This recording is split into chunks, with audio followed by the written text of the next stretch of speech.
Please respond to your roll name. Adina Sarwat. Present, sir.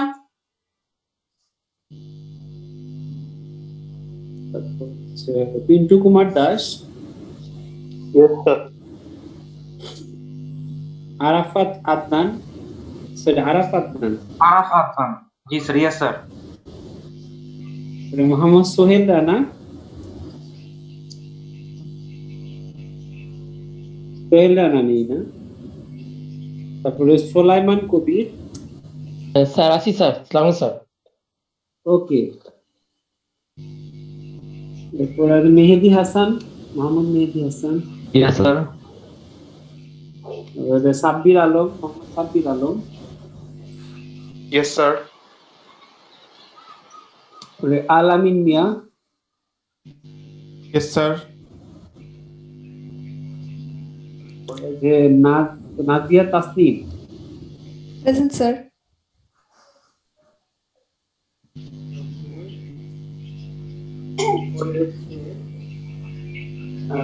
Rashidul Islam, Mohammad Rashidul Islam.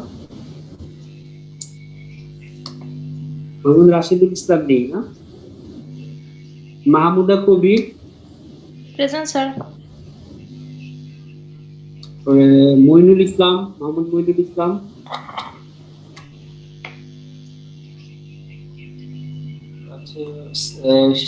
Shihab Mahmud. Yes, sir. Mohammad Tarikul ইসলাম।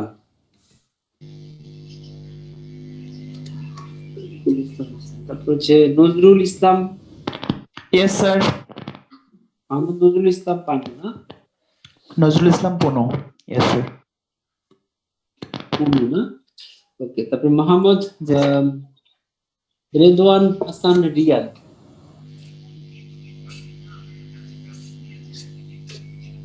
আছে শেখ তরিকুল ইসলাম। Yes, sir. তারপর হচ্ছে Pintu Kumar Dutta, sorry Partha Kumar Dutta. Partha Kumar Dutta এই না। Yes, sir.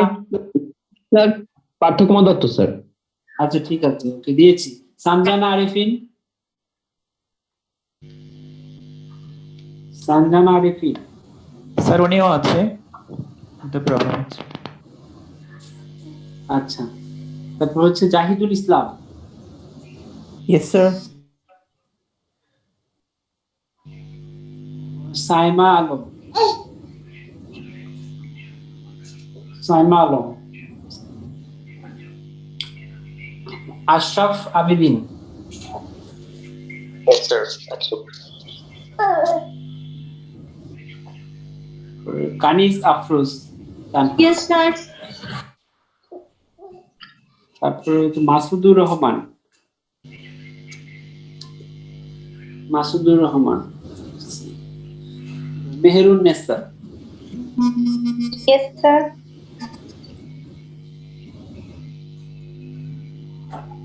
Manjurul ইসলাম। Yes, sir. Robin Rana. Yes, sir. Sir, Robert Rana. হ্যাঁ রবিন রানা, হ্যাঁ রবিন রানা। আচ্ছা আর কেউ আছে? Yes, sir. কে আর কে বাকি আছেন? স্যার আমি স্যার রাশিদুল ইসলাম স্যার। রাশিদুল ইসলাম আমি ডাকি নাই। স্যার রাশিদুল ইসলাম স্যার। হ্যাঁ হ্যাঁ রাশিদুল ইসলাম দিচ্ছি আপনাকে। রাশিদুল ইসলাম, ওকে। তারপর আর কেউ? স্যার রেদওয়ান হাসান ওয়েটিং রুমে আছে স্যার, আমাকে বলেছেন না। রেদওয়ান হাসান।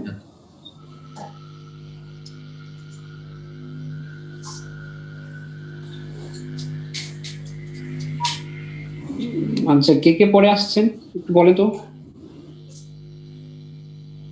রেদওয়ান হাসান আসছেন, তারপর মাসুদুর রহমান। রেদওয়ান হাসান, মাসুদুর রহমান। স্যার আসছি স্যার, রিদওয়ান হাসান স্যার। হ্যাঁ, মাসুদুর রহমান, রেদন হাসান আসছেন। আর কে আসছেন পরে? স্যার আমি আছি স্যার, মনিরুল ইসলাম। কি নাম? মইনুল ইসলাম। জি স্যার। ওকে, ঠিক আছে, দিয়ে দিয়েছি। Thank you. হ্যাঁ, আমরা তাহলে ধন্যবাদ, স্যার। অ্যাটেন্ডেন্স নেওয়ার প্রক্রিয়া শেষ, এবার ক্লাসে আলোচনায় ফিরে যাই। ওকে, আপনারা আশা করি সবাই বইটা সংগ্রহ করেছেন, কারণ বইটা ছাড়া ক্লাস আপনাদের জন্য করা ডিফিকাল্ট হবে। কারণ এই বইয়ের আমি কোনো পাওয়ার পয়েন্ট আপনাদেরকে দিতে পারছি না, বিকজ এটার পাওয়ার পয়েন্ট অনলাইনে কোনো অ্যাভেলেবেল পাওয়ার পয়েন্ট কপি নেই। তো আমরা যেহেতু মানে থরলি বইটাই ফলো করব, সো এখানে আপনার মানে কোর্স আউটলাইন বোঝার কোনো সমস্যা না, মানে সবকিছু বই থেকে আমরা টপিক বাই টপিক আলোচনা করব। তো আপনাদের যাদের বই নাই এখনো, বা যাদের আপনার কোনো ধরনের পাওয়ার পয়েন্টের কপি নেই বা কিছুই নেই, তারা অন্তত টপিক কি কি আলোচনা করি টপিকগুলোর টাইটেলটা লিখে রাখতে পারেন। পরবর্তীতে বইটা সংগ্রহ করলে আপনি বুঝতে পারবেন যে আমরা কি কি বিষয় পড়িয়েছি এবং আলোচনা করেছি। ঠিক আছে, আমরা স্ট্র্যাটেজিক এইচআর প্ল্যানিং এর বই পড়ছি। তো সেখানে প্রথম চ্যাপ্টারটি হচ্ছে স্ট্র্যাটেজিক ম্যানেজমেন্ট। আসলে স্ট্র্যাটেজিক এইচআর প্ল্যানিং বোঝার আগে আপনার আগে স্ট্র্যাটেজিক ম্যানেজমেন্ট সম্পর্কে বুঝতে হবে, নাহলে আসলে স্ট্র্যাটেজিক এইচআর প্ল্যানিং করে কোনো লাভ নেই। তো আপনাদের জ্ঞাতার্থে আমি বলতে চাই, স্ট্র্যাটেজিক ম্যানেজমেন্ট কিন্তু আসলে বিবিএ বা এমবিএ লেভেলের একটা কোর কোর্স। আনফরচুনেটলি আপনাদের দুর্ভাগ্যবশত আপনারা যেটা ঘটেছে সেটা হচ্ছে আপনাদের এই এক্সিকিউটিভ প্রোগ্রামে, ইএমবিএ প্রোগ্রামে আসলে এই কোর্সটা ম্যান্ডেটরি থাকার কথা ছিল। তো এই কোর্সটা ইনকর্পোরেট করতে সমস্যা হয়েছে এই কারণে যে অনেক ডিপার্টমেন্ট মনে করে এটা ম্যানেজমেন্ট ডিপার্টমেন্টের কোর্স। তো এটা কোর্সটা দিলে সবাই মনে করছে ম্যানেজমেন্টের কোর্সগুলো আমরা হাইলাইট করছি বা বেশি কোর্স দিয়ে দিচ্ছি। তো যখন ফ্যাকাল্টিতে মানে ইএমবিএ প্রোগ্রাম ডেভেলপ করা হয়, তখন আসলে ফ্যাকাল্টিটা ছোট ছিল এবং ছোট ফ্যাকাল্টিতে প্রত্যেকের ওপিনিয়নটাই গুরুত্বপূর্ণ ছিল। তো যার কারণে এই কোর্সটা তখন অ্যাড করা সম্ভব হয়নি। বাট গ্র্যাজুয়ালি সবাই রিয়েলাইজ করেছে যে আসলে স্ট্র্যাটেজিক ম্যানেজমেন্ট হচ্ছে একটা প্রোগ্রামের কোর কোর্স। মানে এটা আসলে মার্কেটিং, ফিনান্স, অ্যাকাউন্টিং বলে কোনো কথা নাই, এটা সব ডিপার্টমেন্টের স্টুডেন্টদের এই কোর্স পড়ানো হয় আন্ডার গ্রেডে অথবা গ্র্যাজুয়েট লেভেলে। তো সেই কোর্সটা তখন সবাই না বুঝে বাদ দিয়েছে, এখন সবাই রিয়েলাইজ করে এই কোর্সটা আসলে পড়ার প্রয়োজন ছিল। তো যেহেতু আপনাদের এই কোর্সটা পড়ানো হয় নাই, এই জন্য স্ট্র্যাটেজিক এইচআর প্ল্যানিং এ প্রথম চ্যাপ্টারটাই হচ্ছে স্ট্র্যাটেজিক ম্যানেজমেন্ট। তো এইখানে আপনাকে তো আর পুরো কোর্স শিখিয়ে দেওয়া যাবে না, এটা আসলে ব্ল্যান্ড, মানে একটা জাস্ট স্ট্র্যাটেজিক ম্যানেজমেন্ট সম্পর্কে ওভারঅল একটা আন্ডারস্ট্যান্ডিং দেওয়ার জন্যই হচ্ছে এই চ্যাপ্টারটা। কারণ এই চ্যাপ্টার যদি আপনি বুঝেন তাহলে আপনি এইচআর স্ট্র্যাটেজিক এইচআরএম বুঝবেন, এটা এই চ্যাপ্টারটা বুঝলে আপনি স্ট্র্যাটেজিক এইচআর প্ল্যানিংটা বুঝবেন।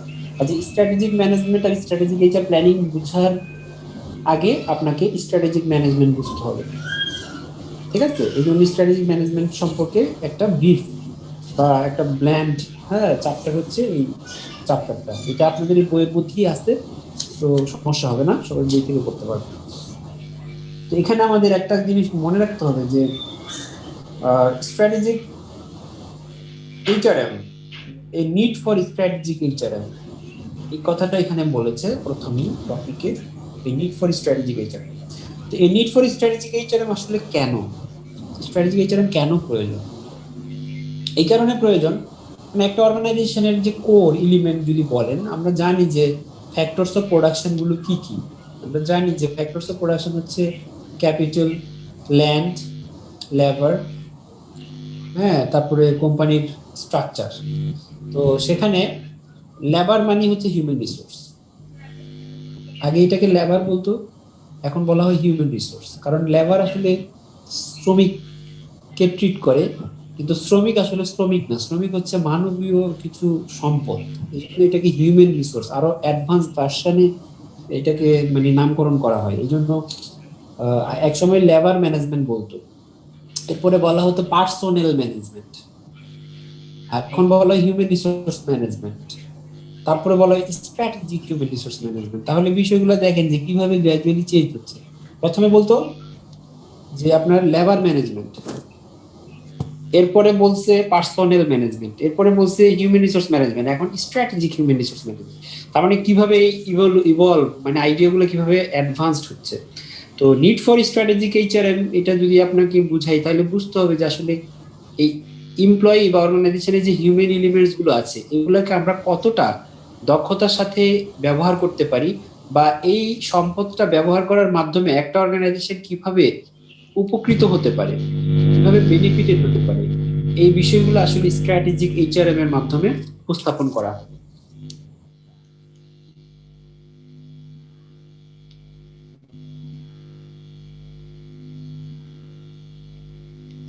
স্যার এমনি তরিকুল ইসলাম ওনার ওইটা মিউট করানো তো দ্যাটস শব্দ হচ্ছে অনেক।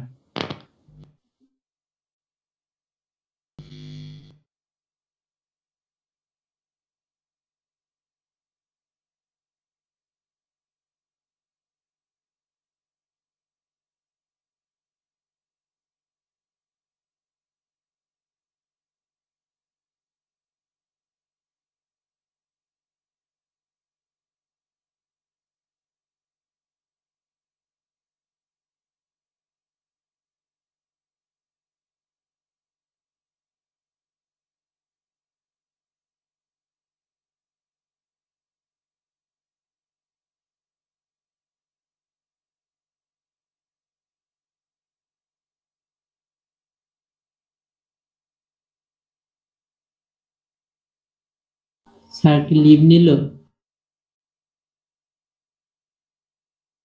না না স্যার আসেন। তরিকুল ইসলাম ভাই আপনি হোস্ট আছেন, আই থিংক স্যারের ওখানে বিদ্যুৎ চলে গেছে। তো স্যারের ওখানে নেট চলে গেছে। স্যার মনে ইলেকট্রিসিটি নাই না? মেবি। হ্যাঁ, ওয়েট করি স্যার, আমার চলে যাবে।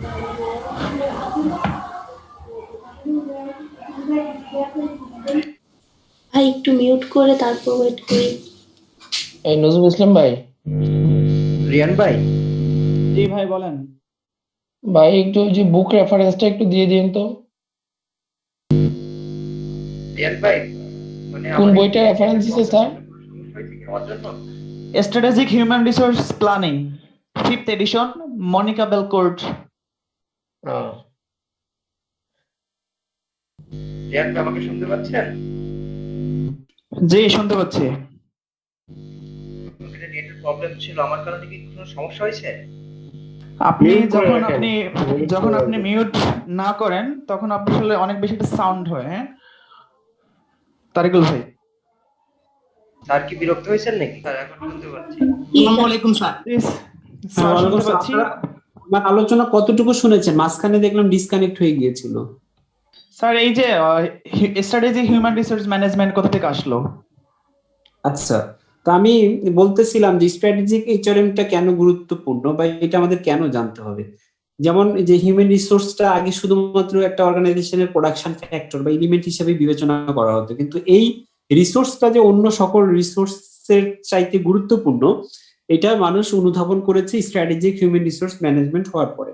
কারণ HRM is no longer just managing the human resources or hiring the human resources, because the HRM, the human resource management, actually determine whether an organization will be able to earn more profit, whether the organization will be able to create more value for the customer, whether the organization will be capable to increase the revenue, whether the organization will be able to create their superior competency, or they can create the superior customer value, or they can differentiate their product offering. So in each and every aspect, actually nothing will be successful until and unless you develop specific and distinctive human resources in terms of their competency, capabilities, skills, knowledge creation, innovation and leadership. Human resource ছাড়া আসলে একটা অর্গানাইজেশনের কোনো কিছুই সম্ভব না। ভালো technology থাকুক আর ভালো অনেক টাকা থাকুক, আপনার ক্যাপিটাল থাকুক, মেশিনারিজ থাকুক, কোনো লাভ নেই যদি না আপনার creative, innovative, skilled, knowledgeable, experienced human resource না থাকে। তাহলে এই স্ট্র্যাটেজিক এইচআরএম আমাদেরকে ওই গুরুত্বটাই তুলে ধরে যে আসলে হিউম্যান এলিমেন্টস গুলোকে কিভাবে আমরা কম্পিটেন্ট করে গড়ে তুলতে পারি এবং হিউম্যান রিসোর্সের দ্বারা একটা কোম্পানি কিভাবে তাদের গোল, অবজেক্টিভ, মিশন, ভিশন অ্যাচিভ করতে পারে। কাজে যখন আপনি কোম্পানির গোল, অবজেক্টিভ, ভিশন অ্যাচিভ করার জন্য আপনার হিউম্যান রিসোর্স গুলোকে আপনি প্রপারলি ইউটিলাইজ করবেন, তখন সেটাকেই বলা হচ্ছে স্ট্র্যাটেজিক হিউম্যান রিসোর্স ম্যানেজমেন্ট।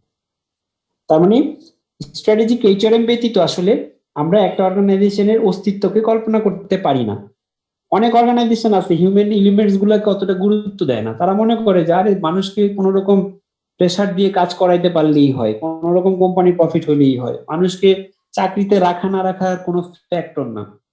আসলে বিষয়টা ভুল। ভালো ভালো অর্গানাইজেশন গুলো ভালো এমপ্লয় হায়ারের উপরে অনেক জোর দেয়। তাদের এমপ্লয়ি শুধু হায়ারিং এর উপর না, কোম্পানিতে এমপ্লয়ীদেরকে দক্ষ করে তোলার পিছনে ট্রেনিং ডেভেলপমেন্টের উপরে অনেক জোর দেয়। আবার দক্ষ এমপ্লয়ি গড়ে তোলার পরেই তাদের ইফোর্ট শেষ হয়ে যায় না। অনেক অর্গানাইজেশনের এমপ্লয়িরা চাকরি ছেড়ে 2 দিন পরে চলে যায়, এটা কোম্পানির জন্য অনেক লস। বলা হয় যে একজন এমপ্লয়ি হায়ার করার পরে যদি মিনিমাম 5 বছর সে ওই অর্গানাইজেশনের সার্ভিস প্রোভাইড না করে, তাহলে ওই অর্গানাইজেশনের কস্ট হয়ে যায় 8 থেকে 10 গুণ। মানে কোন একজন এমপ্লয়ি আপনি হায়ার করলেন, তাকে আপনি 5 বছর কাজ করাইতে পারলেন না, তাহলে এটা কোম্পানির জন্য 10 Times costlier than hiring employee for just 1 or 2 years. তাহলে 10 টাইমস কস্ট বেড়ে যাবে যদি আপনি জাস্ট 1 বছর 2 বছরের জন্য এমপ্লয়ি হায়ার করেন।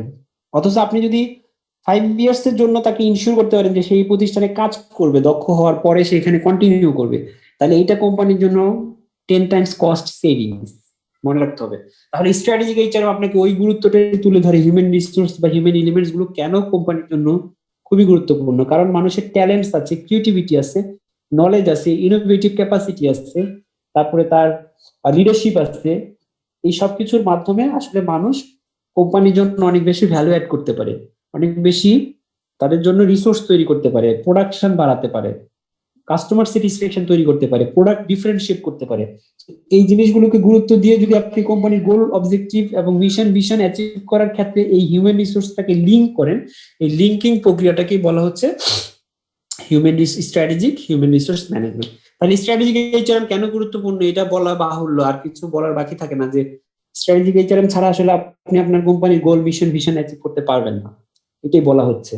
একটা কোম্পানির যত ধরনের ফাংশন পারফর্ম করা হয়, marketing, finance, accounting, management, until and unless you properly manage your human resources, you would not be able to compete in the industry, you would not be able to successful in the industry, you would not be able to be a leader in the industry, you would not be able to a global organization until and unless you properly manage your human resources. Okay, এখন আমরা আলোচনা করছিলাম mainly strategic management chapter, তো সেখানে আমরা strategic HRM এর গুরুত্বটা একটু তুলে ধরলাম। এখন আসি যে হোয়াট ইজ স্ট্র্যাটেজি। আসলে স্ট্র্যাটেজিটা কি? স্ট্র্যাটেজি বলতে কি বোঝায়? আপনাদের মনে রাখতে হবে যে স্ট্র্যাটেজি হচ্ছে কিছু অ্যাকশন, কিছু ইনিশিয়েটিভ যেগুলো আপনার কোম্পানির গোল, অবজেক্টিভ অ্যাচিভ করার ক্ষেত্রে সহায়ক। মানে স্ট্র্যাটেজি হচ্ছে long term action, long term মানে আপনার অ্যাক্টিভিটিস, লং টার্ম ইনিশিয়েটিভস যেগুলো নেয়ার মাধ্যমে আপনি কোম্পানির মিশন, গোল, অবজেক্টিভ অ্যাচিভ করার জন্য সচেষ্ট হন বা চেষ্টা করেন। এই জন্য স্ট্র্যাটেজিকে বলা হচ্ছে the formulation of organisational objectives, scopes and action plans for gaining advantages.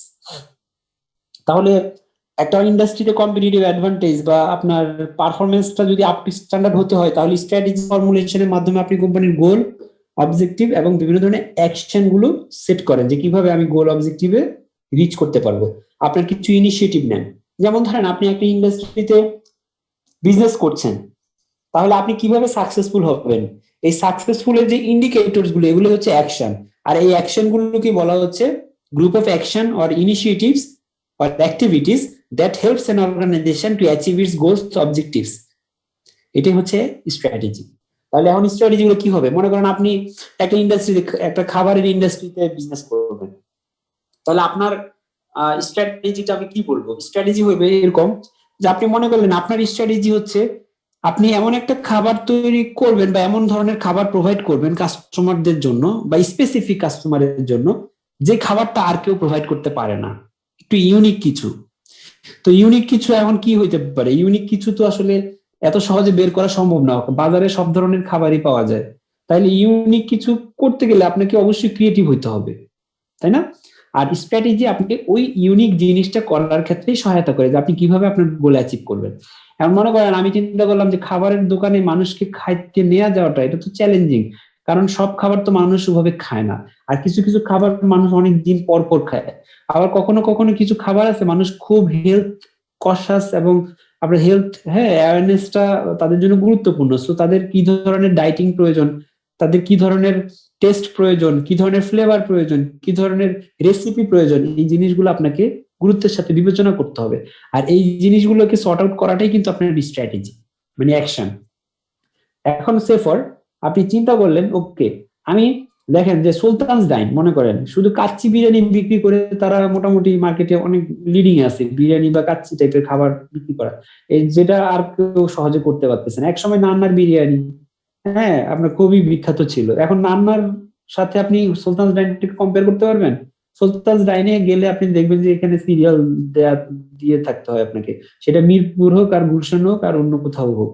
মোটামুটি তাদের ব্যবসা তারা ইস্টাবলিশ করে ফেলেছে, কিন্তু কোন জেনারেশনের কাছে ইস্টাবলিশ করেছে দেখেন, তারা কিন্তু খুবই ইয়াং পিপলদের কাছে এটা ইস্টাবলিশ করেছে, যারা স্টুডেন্ট বা যারা জাস্ট মানে এইজ, তাদের এইজ হচ্ছে দেখবেন যে ম্যাক্সিমাম সুলতান ডাইনে যাওয়া ছেলে পেলেদের বয়স হচ্ছে দেখবেন 20 থেকে 35 বা 30-এর মধ্যে। এই এইজটা পিপলরা বেশি খেতে যাচ্ছে কেন? কারণ এরা এই কাচ্চি বিরিয়ানি বা এই ধরনের খাবার, রিচ ফুডটা পছন্দ করে। ঠিক আছে, তাহলে এই যে একটা স্ট্র্যাটেজি, এটাই অ্যাকশন, যে আমি কিভাবে আমার প্রোডাক্টটাকে মার্কেটে সেল করতে পারবো, কোন ধরনের কাস্টমারের কাছে সেল করতে পারবো যেটা অন্যরা পারে না। তাহলে আমি যে ইউনিক কিছু অ্যাকশন নিলাম, যে অ্যাকশন নেওয়ার মাধ্যমে আমি কোম্পানির প্রফিট করছি, ব্যবসাটাকে মানে কাস্টমার লয়্যালটি তৈরি করেছি, বিজনেসটাকে এস্টাবলিশ করেছি, আমি আমার বিজনেসের গ্রোথ এক্সপানশন করতে পারছি, এই সব ধরনের ইনিশিয়েটিভ গুলাকে, অ্যাক্টিভিটিস গুলাকে বলা হচ্ছে strategy. The action or the goals or objectives that helps the organization to fulfill its long term mission and vision. তাহলে এই অ্যাকশন গুলোকেই, লং টার্ম অ্যাকশন গুলোকেই বলা হচ্ছে স্ট্র্যাটেজি। আশা করি আপনারা স্ট্র্যাটেজি বুঝতে পেরেছেন। তাহলে এই অ্যাকশন গুলো কিন্তু সবাই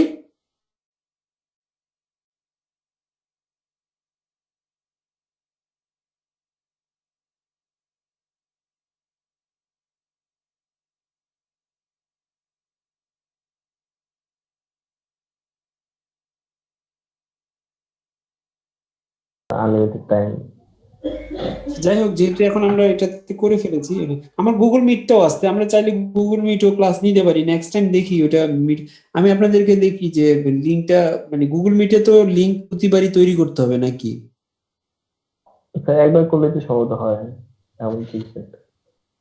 একটা লিঙ্ক তৈরি করলে ওটা দিয়ে বারবার ক্লাস নেওয়া যাবে? গুগল মিটটা আসলে সবার ফোনের জন্য অ্যাপ্রোপ্রিয়েট হবে না, কারণ এটা আসলে একটা ফোন সোলো হয়ে যায়, যাদের র্যাম রোম বেশি আছে তাদের ফোনের জন্য পারফেক্ট। আচ্ছা, তাহলে বরং এটাতে আসলে আচ্ছা, আমি আরেকটা কাজ, আমরা চাচ্ছিলাম স্যার যে গুগল ক্লাসরুম ইউজ করার জন্য, যাতে আমরা আমাদের সব ডকুমেন্ট গুলো ওখানে।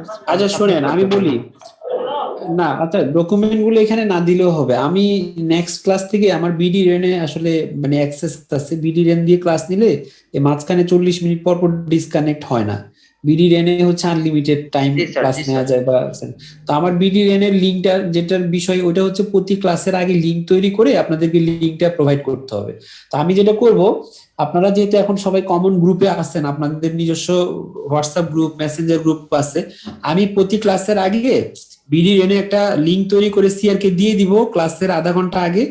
সিআর ওইটা গ্রুপে শেয়ার করে দিলে আপনারা শুধু লিঙ্কে ক্লিক করলেই ঢুকতে পারবেন, কোনো পাসওয়ার্ড টাসওয়ার্ড কিছু লাগবে না, শুধু লিঙ্কে ক্লিক করলে অটোমেটিক ক্লাসেই ঢুকতে যেতে পারবেন। ঠিক আছে? জি স্যার। টিচার এটা তাহলে আমি নেক্সট ক্লাসে বিডি এর লিংকটা তৈরি করে আপনাদেরকে দিয়ে দিব, মানে আমরা কি ক্লাসের রেকর্ডিং গুলো কি পেতে পারি স্যার? ক্লাসের রেকর্ডিং তো করার ব্যাপারে আমাদেরকে কোনো গাইডলাইন দেয়নি, এই কারণে আমরা কোনো ক্লাস রেকর্ড করি না।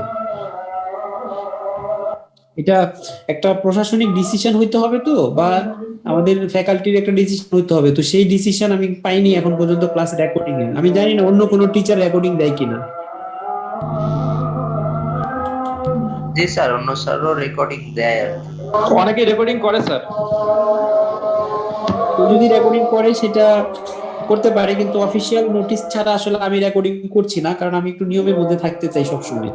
কারণ আমাদের আন্ডার গ্রেড গ্র্যান্ট বা ইএমবিএ কোনো প্রোগ্রামই মানে রেকর্ড করার ক্ষেত্রে কোনো স্পেসিফিক ডিসিশন দেয় নাই, যেহেতু আমাদের দেশে এটা প্রথম অনলাইন ক্লাস চালু হয়েছে। তো এটার ব্যাপারে সিদ্ধান্ত প্রশাসনিক আলোচনা হয়েছে, কিন্তু তারা এখনো এটা পারমিশন দেয়নি। এ কারণে রেকর্ডিংটা রাখছি না। আর আপনাদের বইতেই আছে, ক্লাসে যারা অ্যাটেন্ড করতে পারবেন ফাইন, না হলে বই থেকে পড়ে নিতে হবে আর কি। আর বাই দিস টাইম যদি তারা পারমিশন দেয় যে হ্যাঁ রেকর্ডিং করে দেয়া যাবে স্টুডেন্টদেরকে, তাহলে আমরা দিব, সমস্যা নেই। ঠিক আছে, তাহলে ঠিক আছে। হ্যাঁ আপনারা একটু আপনাদের মাইক্রোফোনটা অফ রাখেন, কারণ সাউন্ড আসতেছে তো। আর একটু ইন্টারফেয়ার করবো হ্যাঁ বলেন। স্যার, আমি তো অ্যাটেন্ডেন্সটা মিস করে ফেলেছি, 2 মিনিট পরে জয়েন করেছিলাম, যদি একটু কাইন্ডলি দিতেন। না, অ্যাটেন্ডেন্স সিট থেকে আমি সাইন আউট হয়ে গেছি। আপনাদের অ্যাটেন্ডেন্সটা নেক্সট ক্লাসে বললেই হবে যে আপনি ক্লাসে ছিলেন, ঠিক আছে? একেবারে স্যার শুরু থেকেই ছিলাম, বাট ওইখানে আবার স্যার, আমিও ডিসকানেক্ট স্যার হয়ে 2 মিনিট। অ্যাটেন্ডেন্সটা এটা মিস নেক্সট করছি ক্লাসে স্যার, শুরু থেকে বললেই হবে, ছিলাম। নেক্সট ক্লাসে যখন রুল কল করব তখন বললেই হবে। হ্যাঁ ঠিক আছে, স্যার তাহলে আমরা অলরেডি আজান স্ট্র্যাটেজি দিয়ে দিয়েছে। আপনারা কি নামাজের ব্রেক চাচ্ছেন 5 মিনিট বা জি 10 স্যার, মিনিট? জি স্যার, নামাজ স্যার। নামাজ পড়ি জি, স্যার। স্যার। আচ্ছা, তাহলে এখন 5টা 35 বাজে, তাহলে 5টা 45 আবার ক্লাসে সবাই চলে আসবেন। হ্যাঁ জি স্যার। জি sir, okay sir, thank you sir. Thank you.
Five 45 বাজে।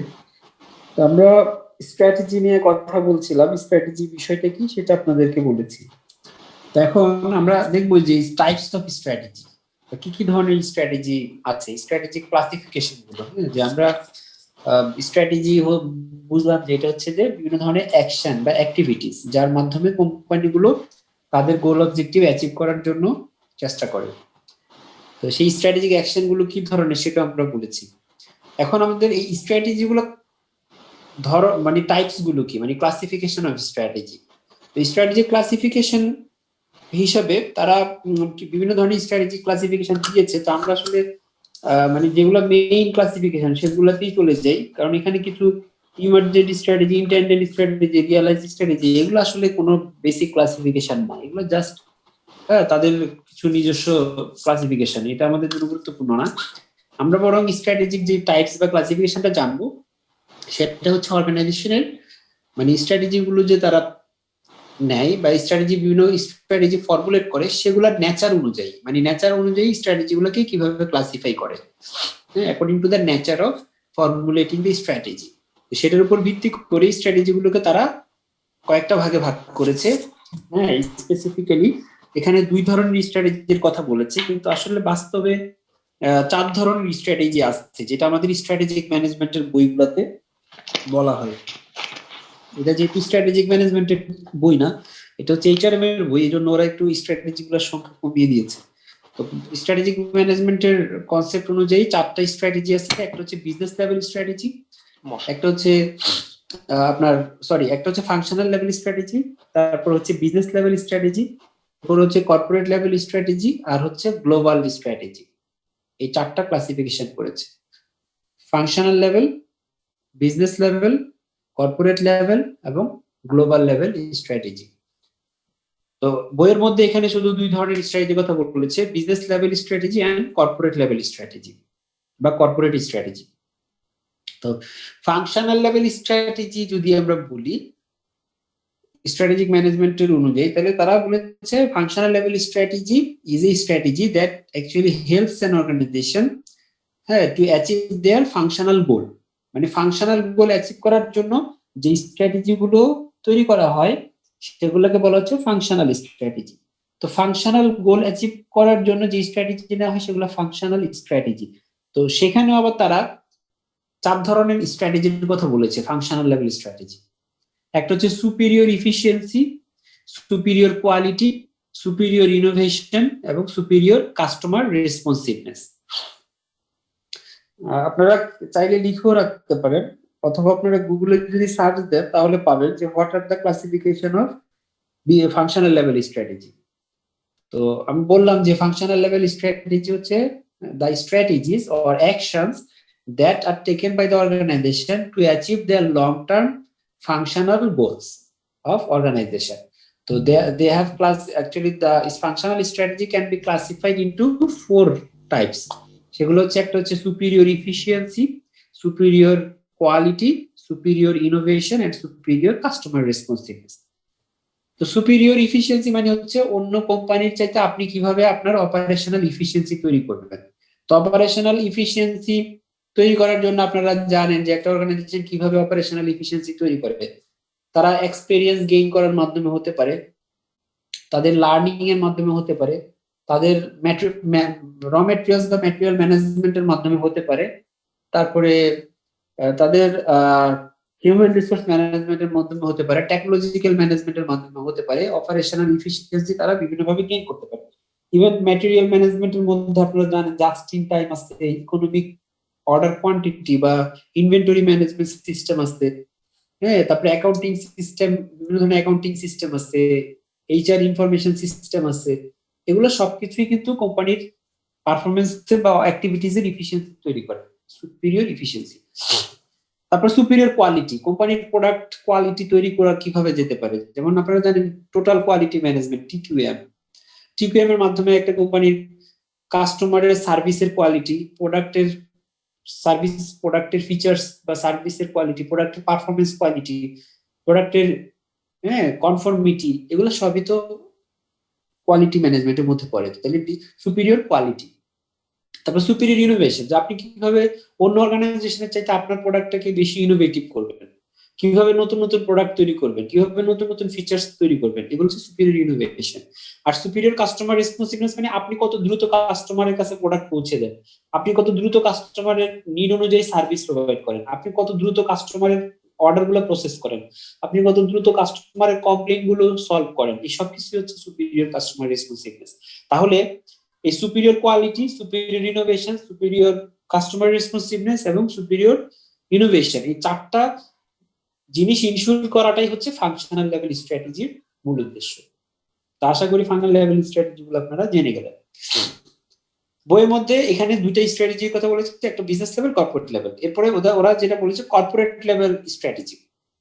তো কর্পোরেট লেভেল স্ট্র্যাটেজিতে আসার আগে আমি বিজনেস লেভেল স্ট্র্যাটেজিটা আলোচনা করব। এই কারণে কারণ আসলে ফাংশনাল লেভেল স্ট্র্যাটেজির উপরের ধাপটা হচ্ছে বিজনেস লেভেল স্ট্র্যাটেজি।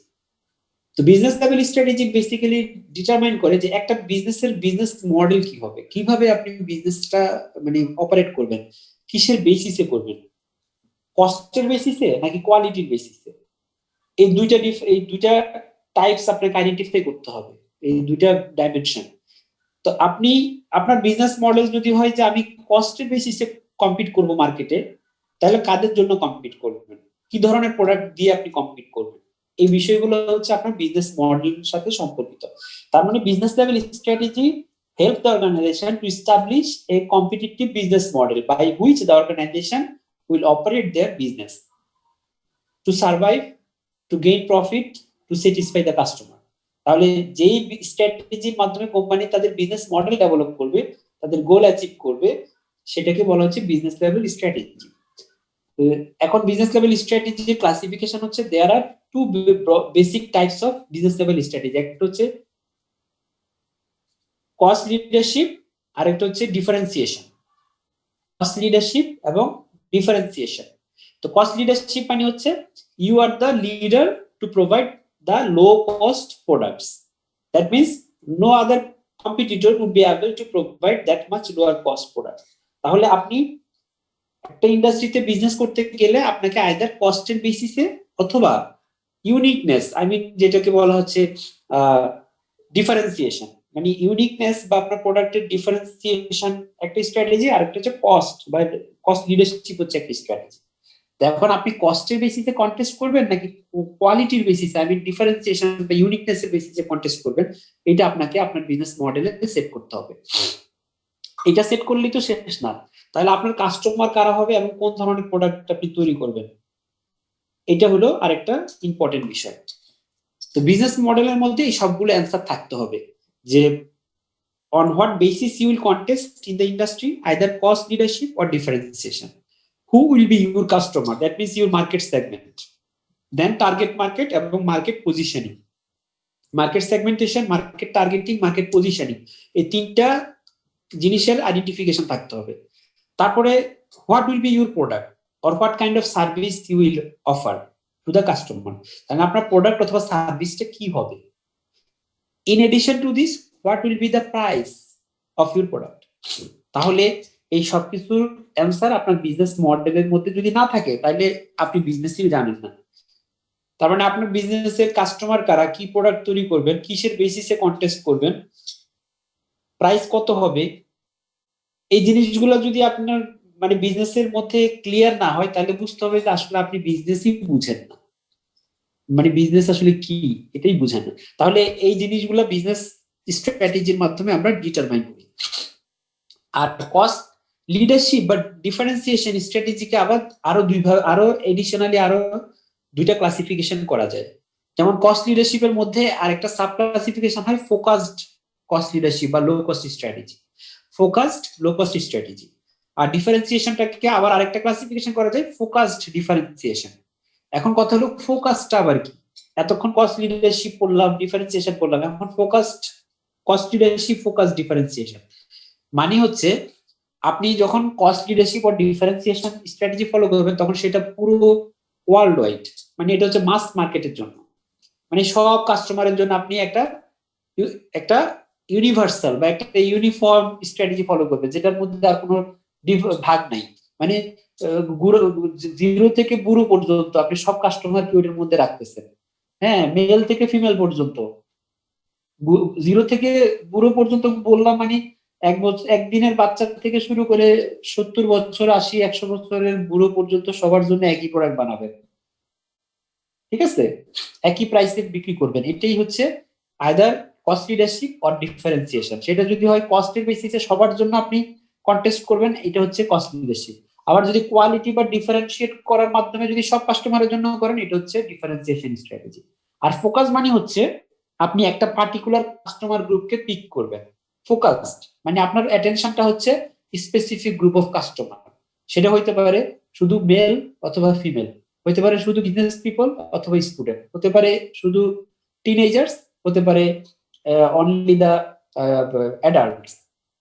এইভাবে আপনি একটা সেগমেন্টকে যদি ফোকাস করেন, হয়তো বা rich people or poor people, এটাকে বলা হয় ফোকাসড। এখন ফোকাসটা হচ্ছে যদি আপনি কস্টের বেসিসে ফোকাসড করেন, যে আমি শুধু ছাত্রছাত্রীদের উপরে ফোকাস করে প্রাইস বেসড কম্পিটিশন করব, তাহলে এটা হচ্ছে ফোকাসড লো কস্ট স্ট্র্যাটেজি বা ফোকাসড কস্ট লিডারশিপ স্ট্র্যাটেজি। তার আপনার অ্যাটেনশনটা হচ্ছে স্টুডেন্টরা, পার্টিকুলার গ্রুপ অফ কাস্টমারের জন্য। নিশ মার্কেট, যদি আমরা একাডেমিক টার্ম ইউজ করি তাহলে নিশ মার্কেটের জন্য যদি আপনি কস্টের বেসিসে কন্টেস্ট করেন, এটা হচ্ছে ফোকাসড কস্ট লিডারশিপ। আর যদি নিশ মার্কেটের জন্য আপনি প্রোডাক্টটাকে ডিফারেন্সিয়েট করেন, সেটাকে বলা হচ্ছে ফোকাস ডিফারেন্সিয়েশন। এখন নিশ মার্কেট ফোকাস ডিফারেন্সিয়েশন কোনটা হইতে পারে? যেমন ধরেন আপনি বিজনেস পিপলদের জন্য একটা প্রোডাক্ট তৈরি করবেন, সেটা ইউনিক হবে, সেটা ডিফারেন্ট হাই প্রিমিয়াম প্রোডাক্ট হবে, অনেক বেশি expensive, but it should be luxurious, it should be aristocratic, it should be অর্নামেন্টেড, it should be exclusive, rare. এই ধরনের প্রোডাক্ট আপনি অনেক দামে বিক্রি করবেন, লাক্সারিয়াস প্রোডাক্ট, তাহলে এটা হচ্ছে ফোকাসড ডিফারেন্সিয়েশন। তাহলে এগুলাকে বিজনেস লেভেল স্ট্র্যাটেজি বলা হয়। তো বিজনেস লেভেল স্ট্র্যাটেজির খুব ভালো যদি এক্সাম্পল দেই, যেমন অ্যাপেল, তাদের অ্যাপেলের ম্যাকবুক আছে, অ্যাপেলের আইফোন আছে, অ্যাপেলের আরো অনেক ধরনের প্রোডাক্ট আছে, তাই না?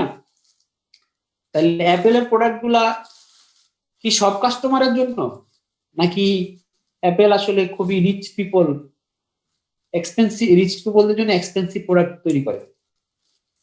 আপনাদের অ্যান্সার চাচ্ছি আমি, বলেন। রিচ পিপলদের জন্য স্যার, এক্সপেন্সিভ। এক্সপেন্সিভ। হ্যাঁ, এক্সপেন্সিভ রিচ পিপলদের জন্য, কারণ অ্যাপেলের প্রোডাক্ট গুলো unique features, unique application, unique product durability অনেক বেশি, প্রোডাক্টের স্টাইল অনেক different. So Apple premium product তৈরি করে। তাহলে অ্যাপেল কি ফোকাসড কস্ট লিডারশিপ নাকি focus differentiation? Focus sir differentiation. Okay, very good. তাহলে আপনারা পেরে গেলেন যে অ্যাপেল পার্টিকুলার গ্রুপ অফ কাস্টমারের জন্য প্রোডাক্ট তৈরি করে, ওরা পুরো ওয়ার্ল্ড ওয়াইড সব গরিব দুঃখী বড় লোক সব কাস্টমারের জন্য তৈরি করে না। যে অ্যাপেলের এটা ফোকাসড এবং সেটা ডিফারেন্সিয়েশন, বিকজ তারা আসলে কস্টের বেসিসে কন্টেস্ট করে না, তারা কোয়ালিটি দিয়ে কন্টেস্ট করে। তারপর আপনি মনে করেন মারুতি সুজুকি, এটা কি ধরনের ডিফারেন্সিয়েশন বলেন তো? স্যার এটা কস্ট হবে, কারণ ওরা সব প্রোডাক্ট বানাচ্ছে। Low cost. অথবা টাটা ন্যানো গাড়ি, স্যার এটাও তো স্যার কস্ট ফোকাস কস্ট। শুনেন, এগুলা focused cost leadership, focused low cost strategy. কেন ফোকাসড লো কস্ট? মানে ফোকাসড লো কস্ট মানে ফোকাসড কস্ট লিডারশিপ। তাহলে ফোকাসড লো কস্ট স্ট্র্যাটেজিটা হচ্ছে আসলে মারুতি সুজুকি বা টাটা ন্যানো গাড়িগুলা তারা হচ্ছে মানে মিডল ক্লাস বা লোয়ার মিডল ক্লাস কাস্টমারদের জন্য এই প্রোডাক্টটা তৈরি করছে। কেন? কস্টের বেসিসে, মানে কম প্রাইসে বিক্রি করবে এই জন্য এটা ফোকাস লো কস্ট। কিন্তু টয়োটার যদি আমি এক্স করোলা বা জি করোলার মডেলের কথা বলি টয়োটার, তাহলে এটা কোন ধরনের স্ট্র্যাটেজির মধ্যে পড়বে বললেন তো? ডিফারেন্সিয়েট। স্যার এটা তখন ডিফারেন্সিয়েশনে চলে আসবে। মোটেই না। টয়োটার জেনারেল যে মডেলগুলো আছে, যেগুলো এক্স করোলা বা জি করোলা অথবা টয়োটা এক্সিও, এই মডেলগুলা আসলে তারা মাস পিপলদের জন্য তৈরি করে। এবং এই গাড়িগুলো হচ্ছে কস্ট লিডারশিপ স্ট্র্যাটেজি। কেন? কারণ এই গাড়িগুলো ওয়ার্ল্ড ওয়াইড তারা যেই স্ট্যান্ডার্ডে বিক্রি করে, অ্যাফোর্ডেবিলিটি সবার কাছেই আছে মোটামুটি। মিডল ক্লাস, আপার middle class, lower middle class, মোটামুটি। আমাদের দেশে তো 500%, 600% ট্যাক্স আরোপ করে দেখে এটার প্রাইস অনেক বেড়ে গেছে। কিন্তু ওয়ার্ল্ড ওয়াইড এইসব গাড়িগুলোর দাম কত জানেন? ইন রিয়েলিটি 1 লক্ষ টাকা, 2 লক্ষ টাকায় এই গাড়িগুলো বিক্রি হয়। মানে অবাক হওয়ার কিছু নাই। এই রিকন্ডিশন গাড়িগুলো টয়োটার এক্স করোলা, জি করোলা 2 লাখ টাকা, সর্বোচ্চ 3 লাখ টাকায় বিক্রি হয় পুরো ওয়ার্ল্ড ওয়াইড। এগুলা আমাদের দেশে 500% ট্যাক্স দিয়ে ঢুকতে এগুলার প্রাইস হয়ে যায় 20 লাখ টাকা। স্যার যদি এত লেস প্রাইসে, স্যার সরি, হ্যাঁ বলছিলাম যদি এত লেস প্রাইসে হয় তাহলে পরে বাইরের দেশে এই গাড়িগুলো দেখা যায় যে অনেক সময় লিজ দেয়, যে পার মান্থ $400 বা $500 করে ওরা লিজ দেয়। তাহলে লিজ কেন দেয় স্যার? মানে এখানটা কোন স্ট্র্যাটেজিটা কাজ করতেছে বা কি প্রফিটে তারা এই কাজটা করতেছে? গাড়ি লিজ দেয় বলতে আসলে গাড়ি রেন্ট করা যায়। আপনি দেশে যেরকম রেন্টে কার করেন ওরকম তারাও রেন্টে কারে দেয় গাড়িগুলো। কিছু রেন্টে কার থাকে, তারা বিভিন্ন অকেশনের জন্য বা বিভিন্ন মানুষের ট্রাভেলিং এর জন্য, এরকম কেউ দূরে গাড়ি নিয়ে যাবে তাদেরকে এরকম রেন্ট দেয়। বাইরের দেশে আবার মানুষ একটু স্ট্র্যাটেজি ফলো করে, সেটা হলো নিজের গাড়ি লং ড্রাইভে না নিয়ে এরকম রেন্টে কার করে গাড়ি নিয়ে লং ড্রাইভে যায়। আর একটু হাই পারফরমেন্সের অথবা মানে তাদের অনেক সময় ইন্স্যুরেন্স কাভারেজ, তার নিজের গাড়ি যদি দেখা গেছে ইন্স্যুরেন্স কাভারেজটা কম, তাহলে দেখা গেছে অন্য ব্যবসায়ীদের গাড়ি নিয়ে তারা যায় যেখানে ইন্স্যুরেন্স কাভারেজ বেশি। মানে অনেক ফ্যাক্টরস কাজ করে। তো সেটা হলো যে আপনাদের এটা মনে রাখতে হবে যে টয়োটা কিন্তু অনেক স্ট্র্যাটেজি একসাথে ফলো করে। টয়োটার কিছু গাড়ি মডেল আছে যেগুলো হচ্ছে কস্ট লিডারশিপ স্ট্র্যাটেজি। আবার টয়োটার এলিয়ন চলে যান, টয়োটার যে এলিয়ন অথবা টয়োটার যে প্রিমিও অথবা টয়োটার আরো যে প্রিমিয়াম ব্র্যান্ড ওগুলা কিন্তু আবার ফোকাসড ডিফারেন্সিয়েশন, ঠিক আছে? আর টয়োটার যেগুলো এক্সিওর কথা বললাম, এক্স করোলা, জি করোলা যেগুলো মডেল কথা বললাম, এগুলো হচ্ছে টয়োটার কস্ট লিডারশিপ স্ট্র্যাটেজি ফলো করে। আবার আপনি যদি বিএমডব্লিউ এর কথা বলেন অথবা আপনি যদি ওই যে মার্সিডিজ বেঞ্জ এর কথা বলেন, অথবা ফেরারির কথা বলেন, তাহলে এগুলো কোন ব্র্যান্ড বলেন তো? এগুলো কোন স্ট্র্যাটেজি? এগুলা ফোকাসড ডিফারেন্সিয়েশন, শুধু ডিফারেন্সিয়েশন বললে ভুল হবে, ফোকাসড ডিফারেন্সিয়েশন। কারণ এই বিএমডব্লিউ বা ফেরারি অথবা ওই যে আপনার ওই মার্সিডিজ বেঞ্জ, এগুলো আসলে একটা পার্টিকুলার গ্রুপ অফ কাস্টমারের জন্য তৈরি করে। সেটা কারা? হাইলি এলিট পিপল, যারা হয়তোবা অ্যাক্টর অ্যাক্ট্রেস বা স্পোর্টসম্যান বা পলিটিক্যাল ফিগার, এদের জন্য হাই ইনকাম লেভেল বা হাই স্ট্যাটাস যারা মেনটেন করে, এদের জন্য এইসব গাড়িগুলো তৈরি করে। ঠিক আছে? তাহলে আপনারা বিজনেস মডেল বুঝে গেলেন যে বিজনেস মডেলে আপনার একটা মানে স্পেসিফিক বিজনেস বেসিস থাকবে, যে আপনি কস্টের বেসিসে কন্টেস্ট করবেন নাকি কোয়ালিটির বেসিসে কন্টেস্ট করবেন, এবং আপনার কাস্টমার কারা হবে, এবং আপনি কি ধরনের প্রোডাক্ট তাদের জন্য তৈরি করবেন, এবং আপনার প্রোডাক্টের প্রাইসটা কিরকম হবে। এই বিষয়গুলো কিন্তু এই বিজনেস লেভেল স্ট্র্যাটেজিতে নির্ধারিত হয়। এই জন্য আমরা বলেছি স্যার বিজনেস লেভেল স্ট্র্যাটেজি চার ধরনের হলো স্যার। 4 ধরনের, আসলে রিয়েলিটিতে 4 ধরনের। তো আরেকজন আবার কেউ কেউ বলে মিক্সড স্ট্র্যাটেজি আছে, mixed low cost, mixed differentiation. তার মানে মিক্স লো কস্ট এবং ডিফারেন্সিয়েশন দুইটাকে মাঝামাঝি নিয়ে যদি কোনো বিজনেস মডেল তৈরি করেন, ওটাকে বলে mixed cost leadership and differentiation বা মিক্সড মডেল। বুঝছেন? টয়টা যেটা বললেন স্যার, ওটা sir mixed model, mixed strategy. হ্যাঁ, টয়টা যেটা টয়টা যেমন ধরেন এই যে মিক্সড স্ট্র্যাটেজিও ফলো করে, মানে দুইটা কম্বাইনলি ইউজ করে, এরকম তাদের কিছু গাড়িও আছে যে কস্ট এবং কোয়ালিটি দুইটা দিয়ে কন্টেস্ট করে, এরকম গাড়িও টয়োটার রয়েছে। তো আপনারা মানে এতটুকু বুঝলে হবে যে আসলে কোনটা কস্ট লিডারশিপ, কোনটা ডিফারেন্সিয়েশন, কোনটা ফোকাসড লো কস্ট আর ফোকাসড ডিফারেন্সিয়েশন। আর মিক্স মডেলটা এটা আসলে মানে অনেক কোম্পানিগুলো তাদের সুবিধা অসুবিধার উপর ভিত্তি করে তারা একটু অ্যাপ্লাই করে, যে চিন্তা করে যে ঠিক আছে কিছু কিছু কাস্টমার আছে যারা কস্ট এবং কোয়ালিটি দুইটাকেই প্রেফার করে, সো তাদের জন্য আপনি একটা মাঝামাঝি স্ট্র্যাটেজি ফলো করলেন, যে আমি একটু ভালো প্রোডাক্টও দেওয়ার চেষ্টা করবো, আবার একটু রিজনেবল প্রাইসও দেওয়ার চেষ্টা করবো। আবার এটা হইতে গেলে এত সহজও না, এটা হতে গেলে আপনাকে অনেক অনেক মানে মানে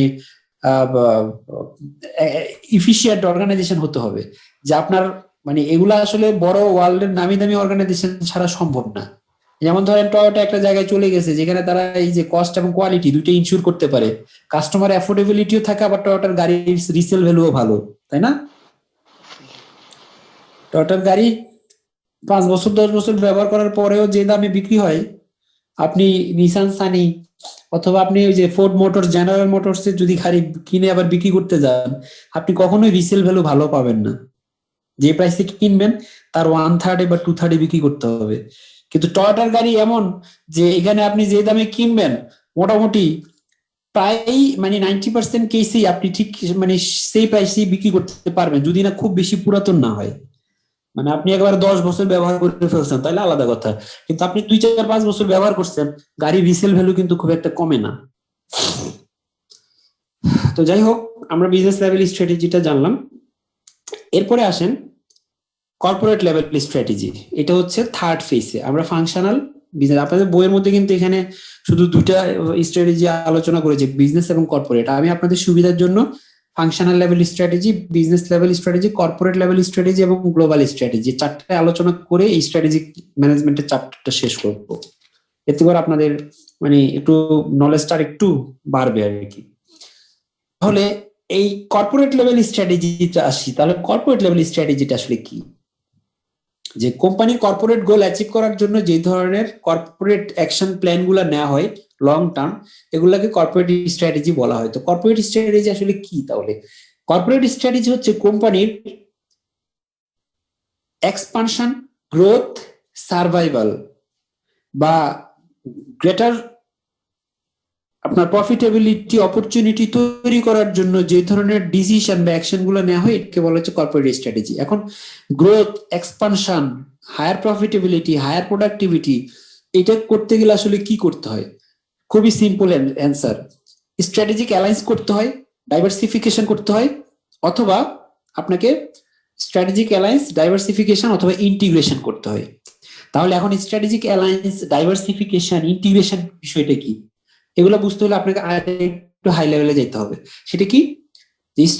যে ইন্টিগ্রেশন বলতে ফরওয়ার্ড ইন্টিগ্রেশন এবং ব্যাকওয়ার্ড ইন্টিগ্রেশন, হরিজন্টাল ইন্টিগ্রেশন এবং ভার্টিক্যাল ইন্টিগ্রেশন, এই দুইটা প্রথম ক্লাসিফিকেশন। ইন্টিগ্রেশন, হরিজন্টাল ইন্টিগ্রেশন মানে হচ্ছে আপনি আপনার সেম লেভেলে যারা কম্পিটিটর আছে তাদেরকে টেক ওভার করবেন মার্জারের মাধ্যমে বা অ্যাকুইজিশনের মাধ্যমে, অ্যামালগেমেশনের মাধ্যমে অথবা জয়েন্ট ভেঞ্চারের মাধ্যমে। এটাকে বলা হচ্ছে হরিজন্টাল ইন্টিগ্রেশন। মানে আপনি যেই ইন্ডাস্ট্রিতে যে ধরনের প্রোডাক্ট তৈরি করছেন, আপনি হরিজন্টাল ইন্টিগ্রেশন মানে ওই সেম ইন্ডাস্ট্রিতে আপনি আরো যারা কম্পিটিটর আছে ছোট বড় ওদেরকে টেক ওভার করতে পারবেন। সেটা অ্যাকুইজিশনের মাধ্যমে হতে পারে, জয়েন্ট ভেঞ্চারের মাধ্যমে হতে পারে, তাদের সাথে আবার নতুন একটা কিছু তৈরি করলেন, আবার তাদের কারোকে মার্জ করে ফেলতে পারে, তাদের সাথে মার্জ হয়ে আপনি নতুন আরেকটা নাম দিতে পারেন। এগুলাকে বলা হচ্ছে হরিজন্টাল ইন্টিগ্রেশন। তো হরিজন্টাল ইন্টিগ্রেশনের অনেক এক্সাম্পল আছে, যেমন ধরেন ওই যে এয়ারটেল এবং রবি, আপনারা জানেন যে রবি এয়ারটেলকে টেক ওভার করেছে, তাই না? জি স্যার। অ্যাকোয়ার্ড করেছে। তাহলে এখানে আমরা দেখলাম যে খুব সুন্দর একটা ইন্টিগ্রেশন হয়েছে, যে রবি তার কম্পিটিটর একজনকে টেক ওভার করে নিজের নামে তাদের ওনারশিপটা নিয়ে নিয়েছে। তো এটাকে বলা হচ্ছে একটা হরিজন্টাল ইন্টিগ্রেশন, কারণ দুইজনই টেলিকমিউনিকেশনে বিজনেস করতো। তো সেম ইন্ডাস্ট্রিতে সেম ধরনের বিজনেস করতে এরকম ফার্মকে যদি আপনি টেক ওভার করেন বা ওদের সাথে মার্জ করেন অথবা তাদের সাথে জয়েন্ট ভেঞ্চার করেন, এটাকে বলা হচ্ছে horizontal integration. Horizontal means similar type of organization, similar type of competitors. আর ভার্টিক্যাল ইন্টিগ্রেশনের মধ্যে মানে হচ্ছে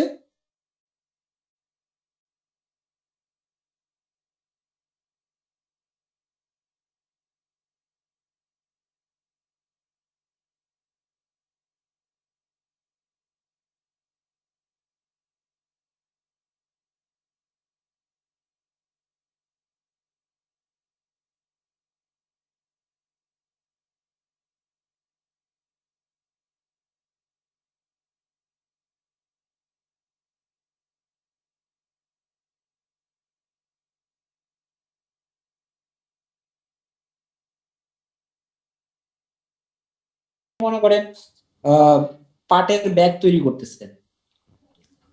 তো পাটের ব্যাগ তৈরি করতে গেলে আপনার পাটের ব্যাগ তৈরি করার র মেটেরিয়ালস গুলো কি বলেন তো? জুট প্রোডাক্টস তৈরি করার র মেটেরিয়ালস কি? স্যার সবার আগে ফাইবার নিতে হবে স্যার, জুট ফাইবার নিতে হবে। Jute fibre, right? হ্যাঁ, জুট ফাইবার মানে পাটের আঁশ লাগবে, জুট ফাইবার। তাহলে জুট ফাইবার হচ্ছে আপনার ব্যাকওয়ার্ড লিঙ্কেজ, মানে এখন যারা জুট ফাইবার তৈরি করে বা সাপ্লাই করে ওদেরকে যদি আপনি টেক ওভার করেন অথবা কোনো ফার্মারদের সাথে যদি আপনি চুক্তি করেন যে এত মেট্রিক টন পাট উৎপাদন করে পাটের আঁশ বানায় আপনাকে সাপ্লাই দিবে, এদের সাথে আপনার একটা কন্ট্রাকচুয়াল এগ্রিমেন্ট হলো বা তাদেরকে টেক ওভার করলেন, তাদের সাথে আপনি কোলাবোরেশন করলেন অথবা তাদেরকে টেক ওভার করলেন, এটা হচ্ছে ব্যাকওয়ার্ড ইন্টিগ্রেশন। আর ফরওয়ার্ড ইন্টিগ্রেশন মনে করেন আপনার প্রোডাক্ট গুলো বিক্রি করার জন্য কিছু দোকানপাট প্রয়োজন, আউটলেট প্রয়োজন, যে পাটজাত পণ্য বিক্রি করে। তাহলে আপনি যদি ওই ধরনের কোম্পানিগুলোর সাথে টেক ওভার করেন বা ওদের সাথে কোলাবোরেশন করেন, জয়েন্ট ভেঞ্চার করেন বা তাদের সাথে পার্টনারশিপ তৈরি করেন বা নিজস্ব ডিস্ট্রিবিউশন সেন্টার যদি আপনি দেন, যেখানে আপনার পাটের তৈরি করা বিভিন্ন ধরনের ড্রেস বা ব্যাগ অথবা জুতা আপনি পাটজাত পণ্যগুলো আপনার নিজস্ব আউটলেটে বা অন্য কোনো পার্টনারদেরকে টেক ওভার করার মাধ্যমে আপনি তাদের মাধ্যমে বিক্রি করবেন, এটাকে বলা হচ্ছে forward integration. Sir forward integration তো আপনার হরিজন্টাল ইন্টিগ্রেশন। দুইটাই হরিজন্টাল, ব্যাকওয়ার্ড এবং ফরওয়ার্ড হরিজন্টাল ইন্টিগ্রেশন। মানে হরিজন্টালকে আবার সাব ক্লাসিফিকেশন করা হচ্ছে ব্যাকওয়ার্ড এবং ফরওয়ার্ড ইন্টিগ্রেশন। সরি, আমি কি বলছি, মানে হরিজন্টাল ইন্টিগ্রেশন তো আমি আপনাকে এটা ভার্টিক্যাল বলছি, ভার্টিক্যালে একটা ব্যাকওয়ার্ড একটা ফরওয়ার্ড, আর হরিজন্টালে আপনি কি বললেন আমি বুঝি না। হরিজন্টাল তো sir joint venture. Horizontal joint venture শুধু না, আমি বলেছি যে একই ধরনের কোম্পানি যদি একজন আরেকজনকে টেক ওভার করে, যারা একই টাইপের প্রোডাক্টের জন্য বিজনেস করছে, এটা হচ্ছে হরিজন্টাল ইন্টিগ্রেশন। যেমন আমি বলেছিলাম যে রবি এবং এয়ারটেল তো একই ধরনের বিজনেস করতো, তাই না? তারা একই টেলিকমিউনিকেশন ইন্ডাস্ট্রিতে বিজনেস করতো, সো একজন আরেকজনকে টেক ওভার করেছে, এটা হচ্ছে হরিজন্টাল ইন্টিগ্রেশন। হরিজন্টাল তো সেম বিজনেস হবে স্যার তাহলে। হ্যাঁ, হরিজন্টাল হতে গেলে সেম বিজনেস হবে, যেটা টেক ওভার। হ্যাঁ, সেম বিজনেস এবং সেম প্রোডাক্ট বা সার্ভিস হতে হবে। সার্ভিস, জি স্যার। হ্যাঁ, এটা হলো হরিজন্টাল। আর ভার্টিক্যাল ইন্টিগ্রেশনের মধ্যে ফরওয়ার্ড এবং ব্যাকওয়ার্ড আপনারা তো দেখলেনই, যে মনে করেন আপনি পাটজাত পণ্য তৈরি করতেন, এখন আপনি ব্যাকওয়ার্ড ইন্টিগ্রেশনে গেলে হচ্ছে পাটের আঁশ আপনাকে তৈরি করতে হবে বা ইম্পোর্ট করতে হবে, তাই না? আর ফরওয়ার্ড ইন্টিগ্রেশনে গেলে আপনি হচ্ছে যে পাটজাত পণ্যগুলো কাদের মাধ্যমে বিক্রি করবেন, ডিস্ট্রিবিউশন বা আউটলেট অথবা আপনার দোকানপাট প্রয়োজন, তাই না, এগুলো বিক্রি করার জন্য। তাহলে এই ফরওয়ার্ড এবং ব্যাকওয়ার্ড ইন্টিগ্রেশনটা হচ্ছে ভার্টিক্যাল ইন্টিগ্রেশন। ওকে, জি স্যার। তো এই ইন্টিগ্রেশন গুলা এক ধরনের, এই ডিসিশনটা ফরওয়ার্ড এবং ব্যাকওয়ার্ড হরিজন্টাল ভার্টিক্যাল ইন্টিগ্রেশনের ডিসিশনটাকে কর্পোরেট স্ট্র্যাটেজি বলা হয়। ঠিক আছে, যে আপনি কিভাবে বিজনেস এক্সপান্ড করবেন, কিভাবে প্রফিটেবিলিটি বাড়াবেন, কিভাবে আপনার বিজনেসের গ্রোথ আপনি ইনশিওর করবেন। আবার এটা তো গেল শুধু ইন্টিগ্রেশন নিয়ে, আবার ডাইভার্সিফিকেশন হতে পারে। ডাইভার্সিফিকেশন, যে related diversification, unrelated diversification. Related diversification মানে হচ্ছে কি, আপনি যেই ইন্ডাস্ট্রিতে আছেন ওই ইন্ডাস্ট্রিতে আপনি আরো বিভিন্ন ধরনের প্রোডাক্ট তৈরি করবেন, সেটাকে বলা হচ্ছে রিলেটেড ডাইভার্সিফিকেশন। কিরকম? মনে করেন আপনি লেদারের, শুধু আগে লেদারের জ্যাকেট তৈরি করতেন, এখন আপনি লেদারের শুজ তৈরি করবেন, জুতা, লেদারের ক্যাপ তৈরি করবেন, তারপর আপনি লেদারের মানে বিভিন্ন ধরনের আপনার আরো বিভিন্ন ধরনের ব্যাগ তৈরি করবেন। ঠিক আছে, তাহলে জ্যাকেট থেকে আপনি লেদারের আরো বিভিন্ন ধরনের প্রোডাক্ট তৈরি করার জন্য চলে গেলেন, এটাকে কি বলা হয়? Related diversification. রিলেটেড মানে যেটার সাথে, যেটা প্রোডাক্টের সাথে প্রোডাক্টের একটা রিলেশনশিপ আছে। মানে ওই চামড়ার লেদার, মানে লেদারের চামড়ার জিনিসপত্র আপনি অনেক কিছুই তৈরি করতে পারেন। আপনার আগে এক ধরনের চামড়ার প্রোডাক্ট ছিল, এখন আরো 10 ধরনের চামড়ার প্রোডাক্ট তৈরি করছেন, তাহলে এটা হচ্ছে রিলেটেড ডাইভার্সিফিকেশন। বিজনেস এক্সপানশনের জন্য আপনি এটা ইউজ করছেন। আর আনরিলেটেড ডাইভার্সিফিকেশন মানে হচ্ছে আপনি যেই ইন্ডাস্ট্রিতে বিজনেস করছেন, এখন ওই ইন্ডাস্ট্রি থেকে বের হয়ে আরো অন্যান্য ইন্ডাস্ট্রিতেও বিজনেস করবেন। হাজারো এক্সাম্পল আছে, যেমন এসিআই, প্রাণের কথাই বলে আরো ভালো এক্সাম্পল প্রাণ। তারপরে এসিআই কোম্পানি, আগে শুধু আমি এসিআই অ্যারোসলও দেখতাম, এখন এসিআই খাবারের সব আইটেমই তৈরি করে, তাই না? এসিআই ওষুধ ফার্মাসিউটিক্যালও হইছে, এটাও তো আপনারা আসলে জানেন, তাই না? করে পেটাইতেছে। তাহলে এই যে আনরিলেটেড মানে একই টাইপের ইন্ডাস্ট্রি থেকে আরো ভিন্ন ভিন্ন টাইপে চলে যাওয়া, এটাকে বলা হয় আনরিলেটেড ডাইভার্সিফিকেশন। তো আমি বললাম যে স্কয়ার গ্রুপ হসপিটাল থেকে শুরু করে এখন তাদের কনজিউমার প্রোডাক্ট, টয়লেট্রিজ, স্কয়ার মানে টেলিভিশন পর্যন্ত চলে আসে, গার্মেন্টস, স্কয়ার টেক্সটাইল আছে, হ্যাঁ স্কয়ার টেক্সটাইল আছে, এরকম স্কয়ারের কত ডাইভার্সিটি, এগুলো সবই হচ্ছে আনরিলেটেড ডাইভার্সিফিকেশন। ভিন্ন ভিন্ন ইন্ডাস্ট্রিতে যখন কোম্পানি ব্যবসা শুরু করে ওইটাকে বলা হয় আনরিলেটেড। এগুলো তাদের ব্যবসায়িক এক্সপানশন। বসুন্ধরা গ্রুপের কথা চিন্তা করেন, বসুন্ধরা হাউজিং দিয়ে শুরু করছে, এখন বসুন্ধরা কনজিউমার প্রোডাক্টস আছে, আছে না? জি স্যার, জি স্যার। বসুন্ধরা কথাই চিন্তা করেন। তাহলে দেখেন এই যে নলেজ গুলো আপনারা এই যে আজকে বই থেকে যেগুলো শিখতেছেন, এই জিনিসগুলো হয়তো আপনারা এভাবে, এটাকে যে ডাইভার্সিফিকেশন বলে বা এটা যে ইন্টিগ্রেশন ওইটাকে বলে, অথবা এটা কোন ধরনের স্ট্র্যাটেজির মধ্যে পড়ে, কর্পোরেট না ফাংশনাল না বিজনেস, এগুলো তো আর আগে জানতেন না, এখন কোর্স থেকে আপনারা জানলেন যে। তারপর তাহলে দেখেন যে এই নলেজ গুলো যদি কারো না থাকে তাহলে সে স্ট্র্যাটেজিক এইচআরএম পড়ে কি লাভ হবে? আগে তো আপনাকে এই বিষয়গুলো বুঝতে হবে, তারপরে না আপনি স্ট্র্যাটেজিক এইচআরএম কে এই সব নলেজের সাথে মিলাইতে পারবেন বা এটার সাথে কানেকশন তৈরি করতে পারবেন। আর আমরা কানেকশন ছাড়াই পড়ালেখা করি, কানেকশন ছাড়াই সবকিছু করার চেষ্টা করি। কজ এন্ড ইফেক্ট, এই জিনিসটা যদি আমরা না জানি, কজ এন্ড ইফেক্ট মানে মানুষের পেটে অসুখ হইলে পেটে অসুখ কেন হয়, এটার কিছু কজ আছে। আর কজটা যদি না জানেন তাহলে কিউর কিভাবে হবে, তাই না? জি স্যার। মানে বিভিন্ন ধরনের ডিজিজ হওয়ার পিছনে তো অনেক ধরনের কজ থাকে, কজটা যদি উদ্ঘাটন না হয় তাহলে ডিজিজের কোনো কিউর বা কোনো মেডিসিন আবিষ্কার করা সম্ভব না। ঠিক আছে, কারণ করোনা যে একটা ভাইরাস, এই ভাইরাসের কারণে যে করোনা রোগ হয়, এই ভাইরাসটাকে যদি আইডেন্টিফাই করা না যায় এটা কি ধরনের ভাইরাস বা কিভাবে এটাকে মানে ডেমোলিশ করা যাবে, এটাকে কিভাবে আমরা ইয়ে করতে পারবো, যতদিন না পর্যন্ত এই ভাইরাসের নেচারটা না ডিসকভার করা যাবে ততদিন কি কোনো ভ্যাকসিন আবিষ্কার হবে? হবে না। তাহলে এই জিনিসটাকে আপনি মানে বেসিস ধরে আপনাকে জানতে হবে যে আমি যদি কর্পোরেট মানে যে স্ট্র্যাটেজিক ম্যানেজমেন্ট না, আসলে স্ট্র্যাটেজিক এইচআরএম প্র্যাকটিস করব, তাহলে আমরা মোটামুটি একটা লিঙ্ক ধরে ফেলতে পারবো। তো আমরা ডাইভার্সিফিকেশন জানলাম, ইন্টিগ্রেশন জানলাম।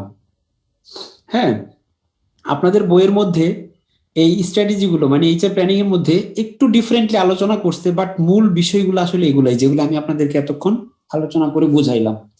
তাহলে অ্যাকুইজিশন বলেন, মার্জার বলেন, জয়েন্ট ভেঞ্চারই বলেন, এগুলা ইন্টিগ্রেশনের মাধ্যমে হতে পারে, ডাইভার্সিফিকেশনের মাধ্যমেও হতে পারে। ওকে, তাহলে এখন আমরা চলে যাই যে এই কর্পোরেট স্ট্র্যাটেজিকে আবার ওরা ক্লাসিফাই করেছে ব্রডলি 3 ভাবে। একটা হচ্ছে রিস্ট্রাকচারিং, একটা গ্রোথ, আর একটা স্ট্যাবিলিটি। মানে রিস্ট্রাকচারিং স্ট্র্যাটেজি, গ্রোথ স্ট্র্যাটেজি আর স্ট্যাবিলিটি স্ট্র্যাটেজি। তার মানে ওরা আসলে এগুলো আসলে মেইন কোনো ক্লাসিফিকেশন না, এগুলো জাস্ট তাদের একটা নিজস্ব মানে জাস্ট করার জন্যই করা। রিস্ট্রাকচারিং স্ট্র্যাটেজি গুলো আসলে গ্রোথ স্ট্র্যাটেজি বা স্ট্যাবিলিটি স্ট্র্যাটেজি গুলো আসলে কোনো কর্পোরেট স্ট্র্যাটেজি বাস্তবে নাই। স্ট্র্যাটেজিক ম্যানেজমেন্টের বই যদি পড়েন তাহলে এগুলা কখনোই পাবেন না। তারা আগে আসলে একটু মানুষকে বোঝানোর জন্য বুঝাইলো যে রিস্ট্রাকচারিং, গ্রোথ এবং স্ট্যাবিলিটি 3 ধরনের কর্পোরেট স্ট্র্যাটেজি হয়। তো রিস্ট্রাকচারিং স্ট্র্যাটেজি বলতে তারা যেটা বুঝাইতে চাচ্ছে যে when an organization is not achieving its goal, whether these are business goal of profitability or social goal of helping the rehabilitation prisoners, corporate strategy becomes one of trying to deal with the problems. Restructuring option includes turnaround, divestiture, liquidation and bankruptcy. তো restructuring বলতে তারা ব্যবসায় যখন আপনি করেন তখন আপনাকে মার্কেটে কম্পিটিটিভ হতে হবে, যে কিভাবে ব্যবসাটা সাকসেসফুল হবে, কিভাবে কম্পিটিটরদের সাথে আপনি কন্টেস্ট করবেন। এগুলো করতে গেলে ব্যবসাটাকে পুনর্গঠন করা লাগে বা পুনরায় রিভাইভ করা লাগে।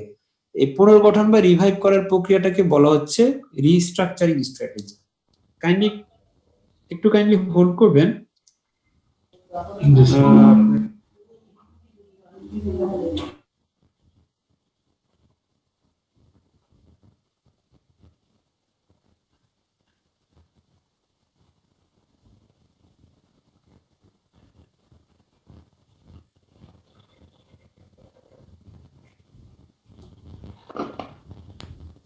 ওকে, তো রিস্ট্রাকচারিং এর বলতে তারা ব্যবসাটাকে কিভাবে আমরা পুনরায় মানে এটাকে রিঅ্যারেঞ্জ করবো। মনে করেন আমি বিজনেস করতেছি কিন্তু আমার বিজনেস খুব একটা ভালো হচ্ছে না, বিজনেসের গ্রোথ হচ্ছে না, তাহলে কিভাবে আমি বিজনেসটাকে টিকিয়ে রাখবো, কিভাবে ব্যবসাটাকে আরো একটু মানে ডেভেলপ করবো। তো এখানে তারা বলেছে রিস্ট্রাকচারিং এর মাধ্যমে এটা সম্ভব।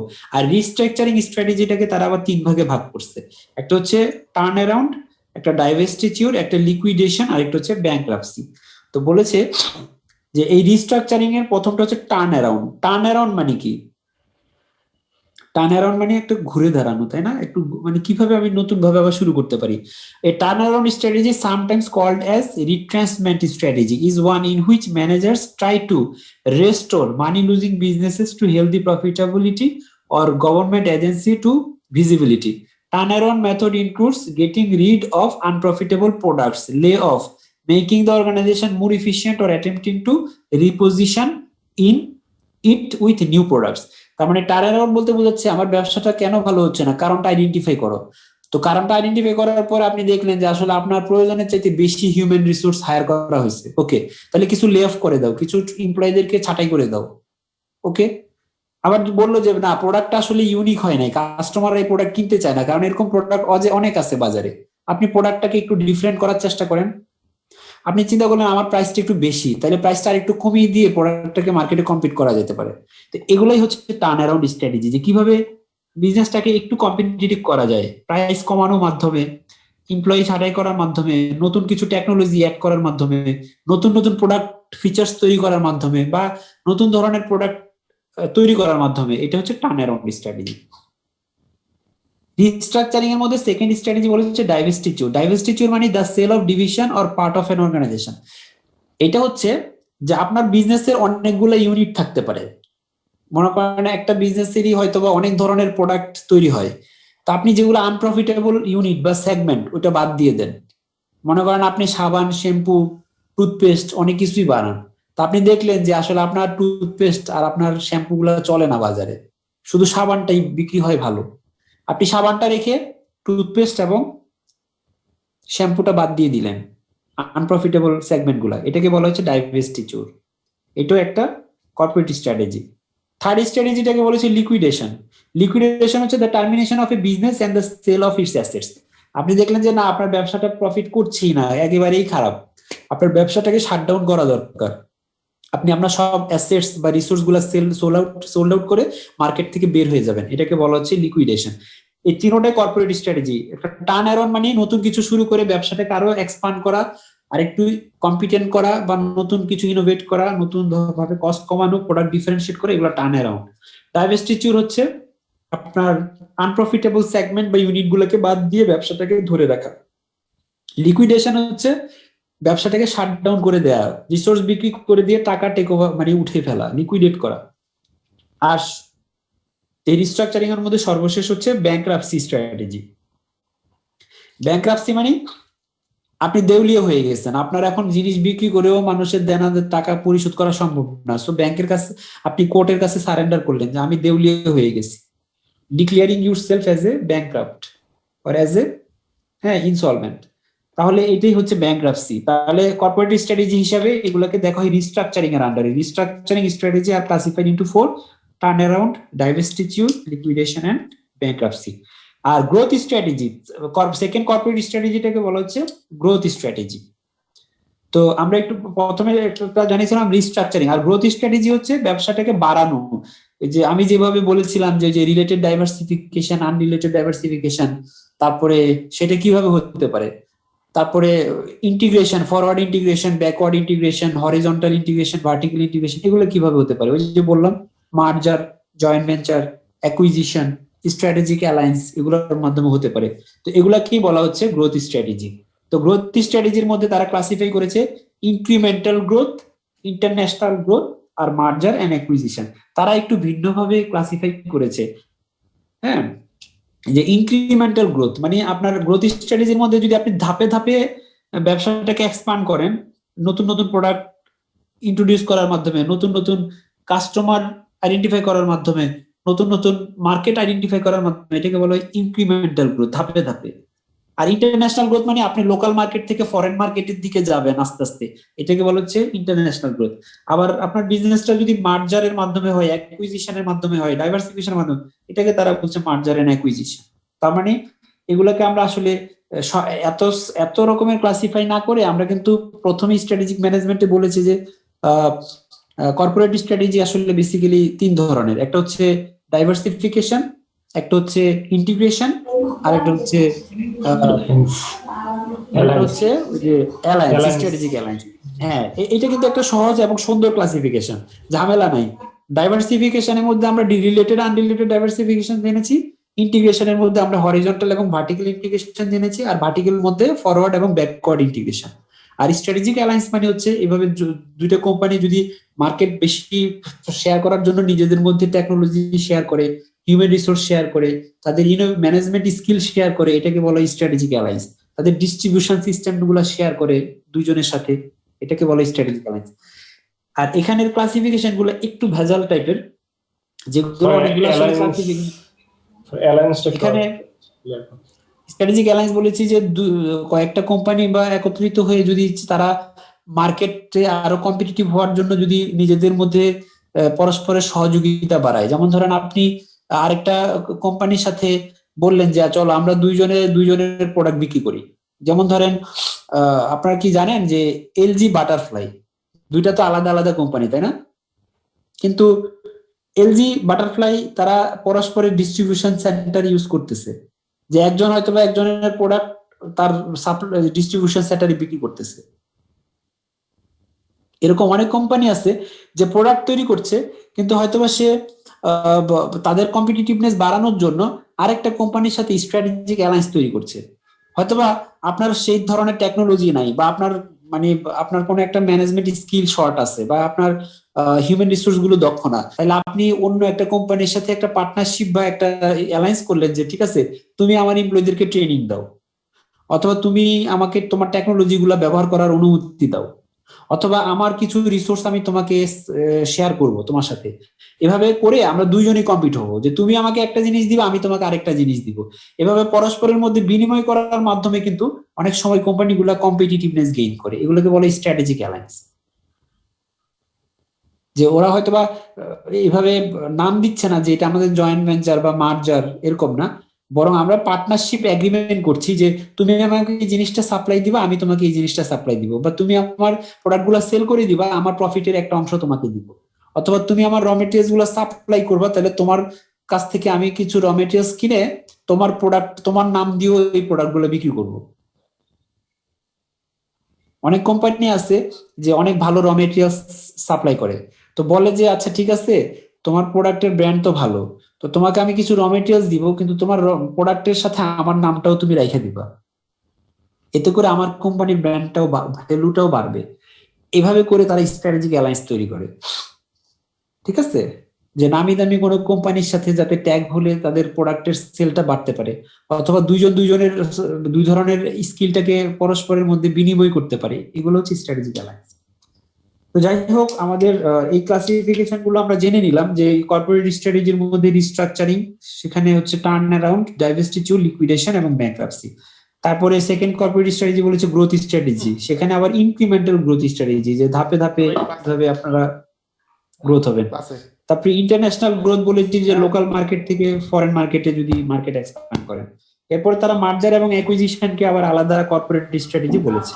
সর্বশেষ তারা বলেছে স্ট্যাবিলিটি স্ট্র্যাটেজি। মানে আচ্ছা, আপনারা কেউ একটু মাইক্রোফোনটা অন অফ করেন,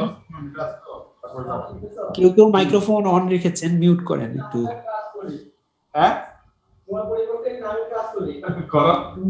আলামিন ভাই মাস্টার সেবা এরকম থাকে না। আলামিন ভাই মিউট করেন। আলামিন ভাই মিউট করেন আপনি।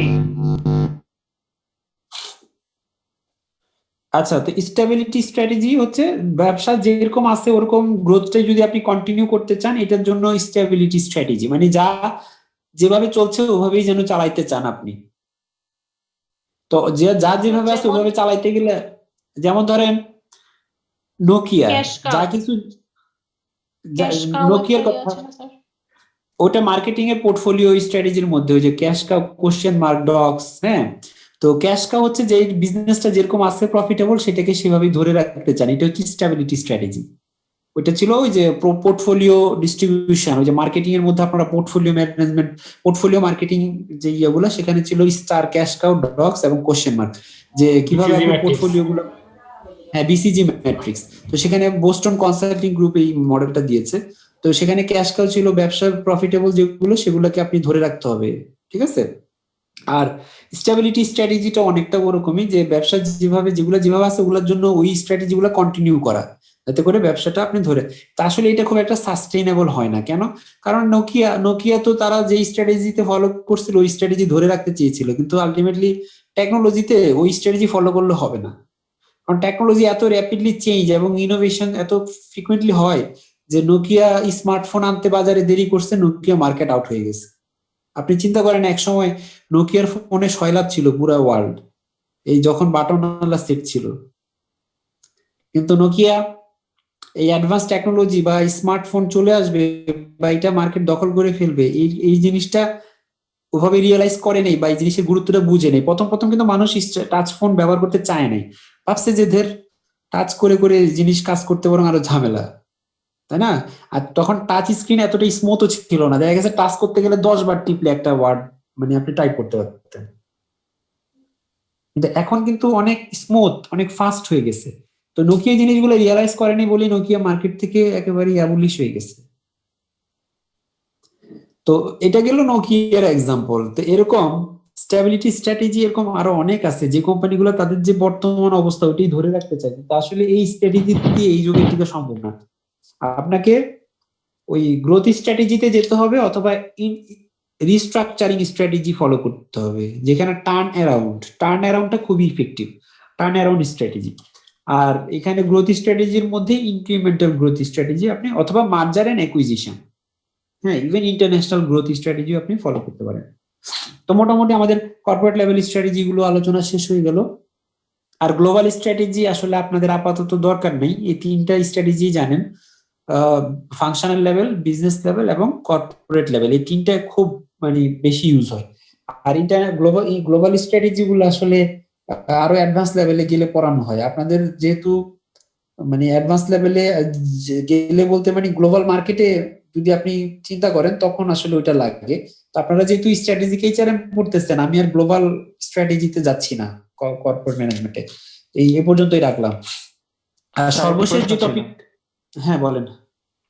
তাহলে স্যার কর্পোরেট লেভেল স্ট্র্যাটেজিতে কি আপনি যে তিনটা বললেন, ইন্টিগ্রেশন, ডাইভার্সিফিকেশন এবং স্ট্র্যাটেজিক অ্যালাইন, এই তিনটা পড়বো নাকি এই যে বইতে যেগুলো দেওয়া আছে রিস্ট্রাকচারিং, গ্রোথ স্ট্র্যাটেজি আর স্টেবিলিটি, এই তিনটা পড়বো? আপনারা আপনাদের যে টেক্সট বই সেটাই ফলো করেন, যেহেতু এই বই থেকে এটা পড়াচ্ছি। তবে আর একটু ভালোভাবে জানার জন্য আর কি আমি স্ট্র্যাটেজিক ম্যানেজমেন্টের পার্সপেক্টিভটা আপনাদেরকে দিয়ে রাখলাম আর কি, ওইটাও আপনারা জেনে রাখবেন। ঠিক আছে? তো আপনারা চেষ্টা করেন যে আপনাদের এই যে এই টেক্সট বই যেটাতে যেভাবে আছে এইভাবেই ফলো করতে। ওকে, যে রিস্ট্রাকচারিং স্ট্র্যাটেজি, তারপরে আপনার ওই যে গ্রোথ স্ট্র্যাটেজি, তারপরে হচ্ছে আপনার ওই যে স্টেবিলিটি স্ট্র্যাটেজি, হ্যাঁ, আর হচ্ছে ওই যে সেখানে মার্জার এবং যে গ্রোথ স্ট্র্যাটেজির মধ্যে ইনক্রিমেন্টাল গ্রোথ, মার্জার, অ্যাকুইজিশন আর ইন্টারন্যাশনাল গ্রোথ এটা আছে, হ্যাঁ। আর স্টেবিলিটি হচ্ছে আলাদা আরেকটা স্ট্র্যাটেজি, বইয়ের মতোই পড়তে পারেন এখানে। আর যেভাবে আমি বলেছি ওই যে স্ট্র্যাটেজিক ম্যানেজমেন্টের পার্সপেক্টিভ অনুযায়ী, সেটাও ঠিক আছে, সেটাও আপনি পরীক্ষায় লিখলে ভুল হবে না, বাট আপনার বই যেটা আছে সেটা লিখলে আপনার জন্যই সুবিধা হবে পড়তে। ঠিক আছে? তবে স্যার বইয়ের চেয়ে আপনি যেটা বলছিলেন না, এটা একটু ইজি মনে হয়েছিল। ইজি তো মনে হবেই, স্ট্র্যাটেজিক ম্যানেজমেন্ট একটু ইজি করেই লিখেছে। তো যাই হোক, আপনারা তারপরও আপনাদের এই বইয়ের পার্সপেক্টিভটা একটু ফলো করেন, হ্যাঁ, এটাই স্ট্যান্ডার্ড ধরেন। আর আমি যেটা পড়িয়েছি, হ্যাঁ বলেন। স্যার বই তো কিনছি আমরা স্যার, যে যে টপিক গুলা যেদিন পড়াবেন স্যার, জাস্ট আমাদের তো এর জন্য কোনো প্রেজেন্টেশনই ফাইল আপনি রাখেন নাই তো স্যার, টপিক গুলা জাস্ট যদি একটু স্ক্রিন শেয়ার আকারে রাখতেন তাহলে আমাদের অনেক সুবিধা হতো স্যার। রিকোয়েস্ট ছিল আর কি ব্যাপার টপিক না, এগুলা আমি এই কারণে আর করব না, বিকজ আমি সরাসরি বই থেকেই পড়াচ্ছি। সব বইটা আমি সবাইকে কিনতে বলেছি, বইটা যদি সামনে থাকে আমি যা আলোচনা করছি সবই আপনার সামনে থাকবে। এই জন্য কোনো স্ক্রিন শেয়ারের দরকার নাই, কোনো আলাদা কোনো পেজও দেওয়ার দরকার নাই, জাস্ট আপনার বইটা থাকলেই হবে। আর যাদের কাছে বই আছে তারা অলরেডি হয়তো আমার আলোচনাগুলা ম্যাচ করতে পারছেন যে আমি কোন কোন টপিক পড়াচ্ছি, কি পড়াচ্ছি। আর যাদের বই নাই তারা টপিকগুলো লিখে রাখবেন, আমি যে টপিকগুলো আলোচনা করছি, সো পরে বই কেনার পরে আপনি মিলিয়ে দেখবেন যে আমি যা পড়িয়েছি এগুলো বইয়ে কোথায় আছে। স্যার বইয়ের কি সফট কপিটা আছে? আপনারা খুঁজে দেখতে পারেন, মনে হয় না সফট কপিটা পাবেন। আপনারা খুব বেশি সহযোগিতা লাগলে যারা বই কিনে তাদেরকে একটু কষ্ট করে বলতে পারেন চ্যাপ্টার বাই চ্যাপ্টার ছবি উঠিয়ে আপনাদেরকে পাঠিয়ে দিতে। এই কাজগুলো আপনারা ফ্রেন্ড ক্লাসমেটদের কাছ থেকেই করতে হবে। টিচার তো আর আপনাকে বই ফটোকপি করে স্ক্রিনশট দিয়ে দিতে পারবে না। ঠিক আছে? যাদের বই আছে তারা যদি আপনাদের পরস্পরের সহযোগিতা করেন, ওভাবে হয়তো আপনারা পেতে পারেন। এক একটা চ্যাপ্টারে হয়তো 10-12 পেজ আছে, একটু ছবি উঠিয়ে উঠিয়ে সবাইকে দিয়ে দিলেও সবাই কালেক্ট করে নিতে পারেন। ঠিক আছে? এক একজন এক এক চ্যাপ্টার সবাইকে মেইল করলেন, তাইলেই হইলো। সিআর ভাই একটু দিলে স্যার হেল্প করতে পারতেন। আমাদের যে গ্রুপটা আছে সেখানে ছবি তুলে দিয়ে দিব বইয়ের, ঠিক আছে ভাইয়া? সবার কাছে তো বই নাও থাকতে পারে, যাদের কাছে আছে সবাই একটু মনে করেন এক একজন এক এক চ্যাপ্টার ছবি উঠিয়ে দিয়ে দিলেন, যে চ্যাপ্টার তাহলে সুবিধা হয়। একজনের সব প্রেশার না দিয়ে একটু ভাগ করে নিলেও হয়। আর বই হয়তো বা 3-4 জন 5 জনের কাছে আছে, সে 5 জন দিয়ে দিলেন। ঠিক আছে? আমাদের লাস্ট টপিকটা হচ্ছে স্ট্র্যাটেজিক প্ল্যানিং প্রসেস। এই স্ট্র্যাটেজিক প্ল্যানিং প্রসেসটা আপনাকে জানতে হবে যে আসলে স্ট্র্যাটেজি প্ল্যানিংটা কোথায় শুরু হয়, কোথায় শেষ হয়। তো স্ট্র্যাটেজিক প্ল্যানিং প্রসেসের আসলে টোটাল 7টা ধাপ আছে। আমরা হুট করেই স্ট্র্যাটেজি তৈরি করি, বিষয়টা এরকম না। স্ট্র্যাটেজি তৈরি করার জন্য আমাকে একটা ধারাবাহিক সিকোয়েন্স ফলো করতে হয়। তো ধারাবাহিক সিকোয়েন্সের মধ্যে প্রথম সিকোয়েন্সটা হচ্ছে establish the mission, vision and values. তার মানে আপনার কোম্পানির ভিশন এবং ভ্যালুস গুলো তৈরি করতে হবে। মিশন মানে হচ্ছে why you are doing business in a industry and what is your business. এই অ্যান্সারটা, what is your business model, এই অ্যান্সারটাই হচ্ছে mission. What is your dream, what is your future direction, future target, অথবা why you are doing business in industry, for whom you are doing the business. এই কোশ্চেনের অ্যান্সারটি হচ্ছে mission, the long ultimate target of a organization, just like a dream. R vision হচ্ছে আপনার ড্রিমটাতে পৌঁছার জন্য আপনাকে আসলে কি অ্যাচিভ করতে হবে, সেই জিনিসটা আরেকটু স্পেসিফিক, যেটা আপনার দৃষ্টির মধ্যে আসে ভিশন। এটাই হচ্ছে ভিশন। যেমন ধরেন মিশন যদি হয় আমি গ্লোবালের ওয়ার্ল্ড ক্লাস একটা অর্গানাইজেশন, ওয়ার্ল্ডের একটা কি বলবো, বেস্ট ব্র্যান্ডের একটা অটোমোবাইল কোম্পানি হতে চাই। অটোমোবাইল হচ্ছে কার কোম্পানি হতে চাই, পৃথিবীর সবচেয়ে রিনাউন্ড ওয়ার্ল্ড ক্লাস গাড়ি তৈরি করতে চাই আমি। এটা হচ্ছে আমার মনে করেন ভিশন। তো ওয়ার্ল্ড ক্লাস গাড়ি তৈরি করতে গেলে আসলে আপনাকে কি অ্যাচিভ করতে হবে। তখন আপনি চিন্তা করলেন যে আমি ওয়ার্ল্ড ক্লাস গাড়ি তৈরি করতে হলে আমার প্রোডাক্টটা আমার গাড়িটা হইতে হবে এমন যে গাড়িটা আসলে কাস্টমার ফ্রেন্ডলি হবে বা কাস্টমারের স্যাটিসফ্যাকশন তৈরি করতে পারবে। তাইলে কাস্টমার স্যাটিসফ্যাকশন ফুলফিল করার মতো গাড়ি তৈরি করাটা হইতে পারে আমার একটা স্পেসিফিক ভিশন, যে ভালো কোয়ালিটির গাড়ি তৈরি করা। তো আবার যে এই মিশন এবং ভিশন অ্যাচিভ করার জন্য আমার কোম্পানির এমপ্লয়ীদের কি ধরনের পার্সোনালিটি হইতে হবে, কি ধরনের লিডারশিপ প্র্যাকটিস করতে হবে, কি ধরনের অর্গানাইজেশনাল ভ্যালুস হইতে হবে, এগুলোকে ভ্যালুস হিসেবে ট্রিট করা হয়। তো ভিশন মিশন গোল ভ্যালুস তৈরি করার পরে আপনাকে ডেভেলপিং দ্য অবজেক্টিভস, আপনার কোম্পানির আলটিমেট অবজেক্টিভ গুলো কি। অবজেক্টিভ হচ্ছে আমরা আসলে সমাজে মানুষের গাড়ি চাহিদা পূরণ করতে চাই। আমার অবজেক্টিভ হইতে পারে আমি মানুষকে কম দামে গাড়ি দিতে চাই। আমার অবজেক্টিভ হইতে পারে আমি মানুষের লাইফ স্টাইলটাকে চেঞ্জ করতে চাই। এরকম অনেক অবজেক্টিভ থাকতে পারে আপনার। তাহলে মিশন ভিশন ভ্যালুস সেট করার পরে আপনাকে কোম্পানির অবজেক্টিভ সেট করতে হবে। অবজেক্টিভ সেট করার পর আপনাকে এনভায়রনমেন্ট অ্যানালাইসিস করতে হবে, এক্সটার্নাল এনভায়রনমেন্ট, যে আমার কম্পিটিটর কারা, আমার কাস্টমার কারা, আমার প্রোডাক্টের সাবস্টিটিউট প্রোডাক্ট গুলা কি, এগুলো সব হচ্ছে এক্সটার্নাল। ইকোনমিক কন্ডিশন গুলো কি, দেশের অর্থনৈতিক অবস্থা কি, দেশের ইনফ্লেশন রেট কি, ইনভেস্টমেন্ট ফাইন্যান্সিং এর অপরচুনিটি কি, ইন্টারেস্ট রেট কত, এগুলো হচ্ছে এক্সটার্নাল এনভায়রনমেন্ট অ্যানালাইসিস, যে এখানে অপরচুনিটি এবং থ্রেটস গুলো আইডেন্টিফাই করা হয়। এক্সটার্নাল এনভায়রনমেন্ট অ্যানালাইসিস এর মধ্যে অপরচুনিটিজ এবং থ্রেটস, যে আমার কি কি অপরচুনিটি আছে, দেশের ইকোনমির অবস্থা কি, কাস্টমার কেমন আছে, এগুলো হচ্ছে অপরচুনিটি। আর থ্রেটস হচ্ছে ইনভেস্টমেন্টের অপরচুনিটি কি, কম্পিটিটর কারা, সাবস্টিটিউট গুলো কতগুলো আছে, এগুলো হচ্ছে থ্রেটস। তারপরে ফোর্থ স্টেপ হচ্ছে আইডেন্টিফাই কম্পিটিটিভ অ্যাডভান্টেজ। আচ্ছা, এখানে বলে রাখি এক্সটার্নাল এনভায়রনমেন্ট অ্যানালাইসিস এর পরে আসলে আরেকটা অ্যানালাইসিস করতে, সেটা ইন্টারনাল এনভায়রনমেন্ট অ্যানালাইসিস, মানে আপনার স্ট্রেংথ এবং উইকনেস। তো স্ট্রেংথ এবং উইকনেস গুলো আপনাকে আইডেন্টিফাই করতে হবে, যে আপনার নিজস্ব কি কি ধরনের স্ট্রেংথ আছে। সেটা হতে পারে আপনার দক্ষ হিউম্যান রিসোর্স, হতে পারে দক্ষ আপনার ভালো টেকনোলজি, হতে পারে ভালো মেশিনারিজ। আর উইকনেস কি হতে পারে, আপনার উইকনেস হতে পারে যে আপনার অর্গানাইজেশনের টেকনোলজি নাই, ভালো এমপ্লয়ি নাই, দক্ষ এমপ্লয়ি নাই, এগুলো আপনার উইকনেস, মানে আপনার নিজস্ব কি। আচ্ছা, ডিসকানেক্ট হয়ে যেতে পারে, আমাদের টপিকটাকে আমরা জাস্ট এটা সংক্ষেপে একটু শেষ করি, আপনারা বুঝতে পারবেন। তো এক্সটার্নাল ইন্টারনাল অ্যানালাইসিস এর পরে আপনার কম্পিটিটিভ অ্যাডভান্টেজ গুলো কি, যে এই যে কম্পিটিটিভ অ্যাডভান্টেজ মানে আসলে বেসিক্যালি বোঝায় যে আপনি যে কম্পিট যে করবেন কম্পিটিটরদের সাথে, আপনার বেসিসটা কি, যে আপনি কিভাবে কম্পিট করবেন, বা আপনার কম্পিটিট করার জন্য যে ইনস্ট্রুমেন্ট গুলো কি। তখন আপনি ওই যে বললেন আইডেন্টিফাই দ্য কম্পিটিটিভ অ্যাডভান্টেজ। আমার কম্পিটিটিভ অ্যাডভান্টেজ হতে পারে যে আমার ভালো সাপ্লায়ার আছে, যারা আমাকে কম খরচে র মেটেরিয়াল সাপ্লাই দিতে পারে, এটা আমার কম্পিটিটিভ অ্যাডভান্টেজ। আমার কম্পিটিটিভ অ্যাডভান্টেজ হতে পারে যে আমার অনেক স্কিলড দক্ষ হিউম্যান রিসোর্স আছে, যাদের স্কিলের কারণে আমি অনেক বেশি নতুন নতুন ইনোভেটিভ প্রোডাক্ট ডিজাইন করতে পারি, কম খরচে প্রোডাক্ট তৈরি করতে পারি, এগুলো আমার কম্পিটিটিভ অ্যাডভান্টেজ। তারপরে আমার কম্পিটিটিভ পজিশনিংটা কি, যে আমি কাদের জন্য প্রোডাক্ট তৈরি করব, তারা আসলে সংখ্যায় কত, তাদের নিড ফুলফিল করতে পারার মতো আর কোনো কোম্পানি আছে কিনা, তাদের হাতে কোনো সাবস্টিটিউট অপশন আছে কিনা, না থাকলে আমার জন্য এটা খুবই সুবিধা যে আমি ওই কাস্টমারদের জন্য আমার প্রোডাক্টটা তৈরি করতে পারি, আমার কম্পিটিটিভ পজিশন। আর ইমপ্লিমেন্ট দ্য স্ট্র্যাটেজি হচ্ছে আমরা যে স্ট্র্যাটেজি গুলো যে পড়লাম, যে business functional level strategy, business level strategy, corporate level, এগুলার ইমপ্লিমেন্টেশনের ডিসিশন, মানে কিভাবে আমরা এগুলো ইমপ্লিমেন্ট করব, কোন ধরনের স্ট্র্যাটেজি কখন ইমপ্লিমেন্ট করব। আর ফাইনালি আমরা যে স্ট্র্যাটেজিটা অ্যাপ্লাই করছি সেটাকে ইভালুয়েট করা, যে এটা আসলে কতটা ভালো বা খারাপ, এটার একটা নির্দিষ্ট সময়ের পরে আপনার ইভালুয়েট করে দেখতে হবে, 1 বছর পরে, যে আমার business strategy, corporate strategy, functional strategy গুলো আসলে কতটা সাকসেসফুল হয়েছে।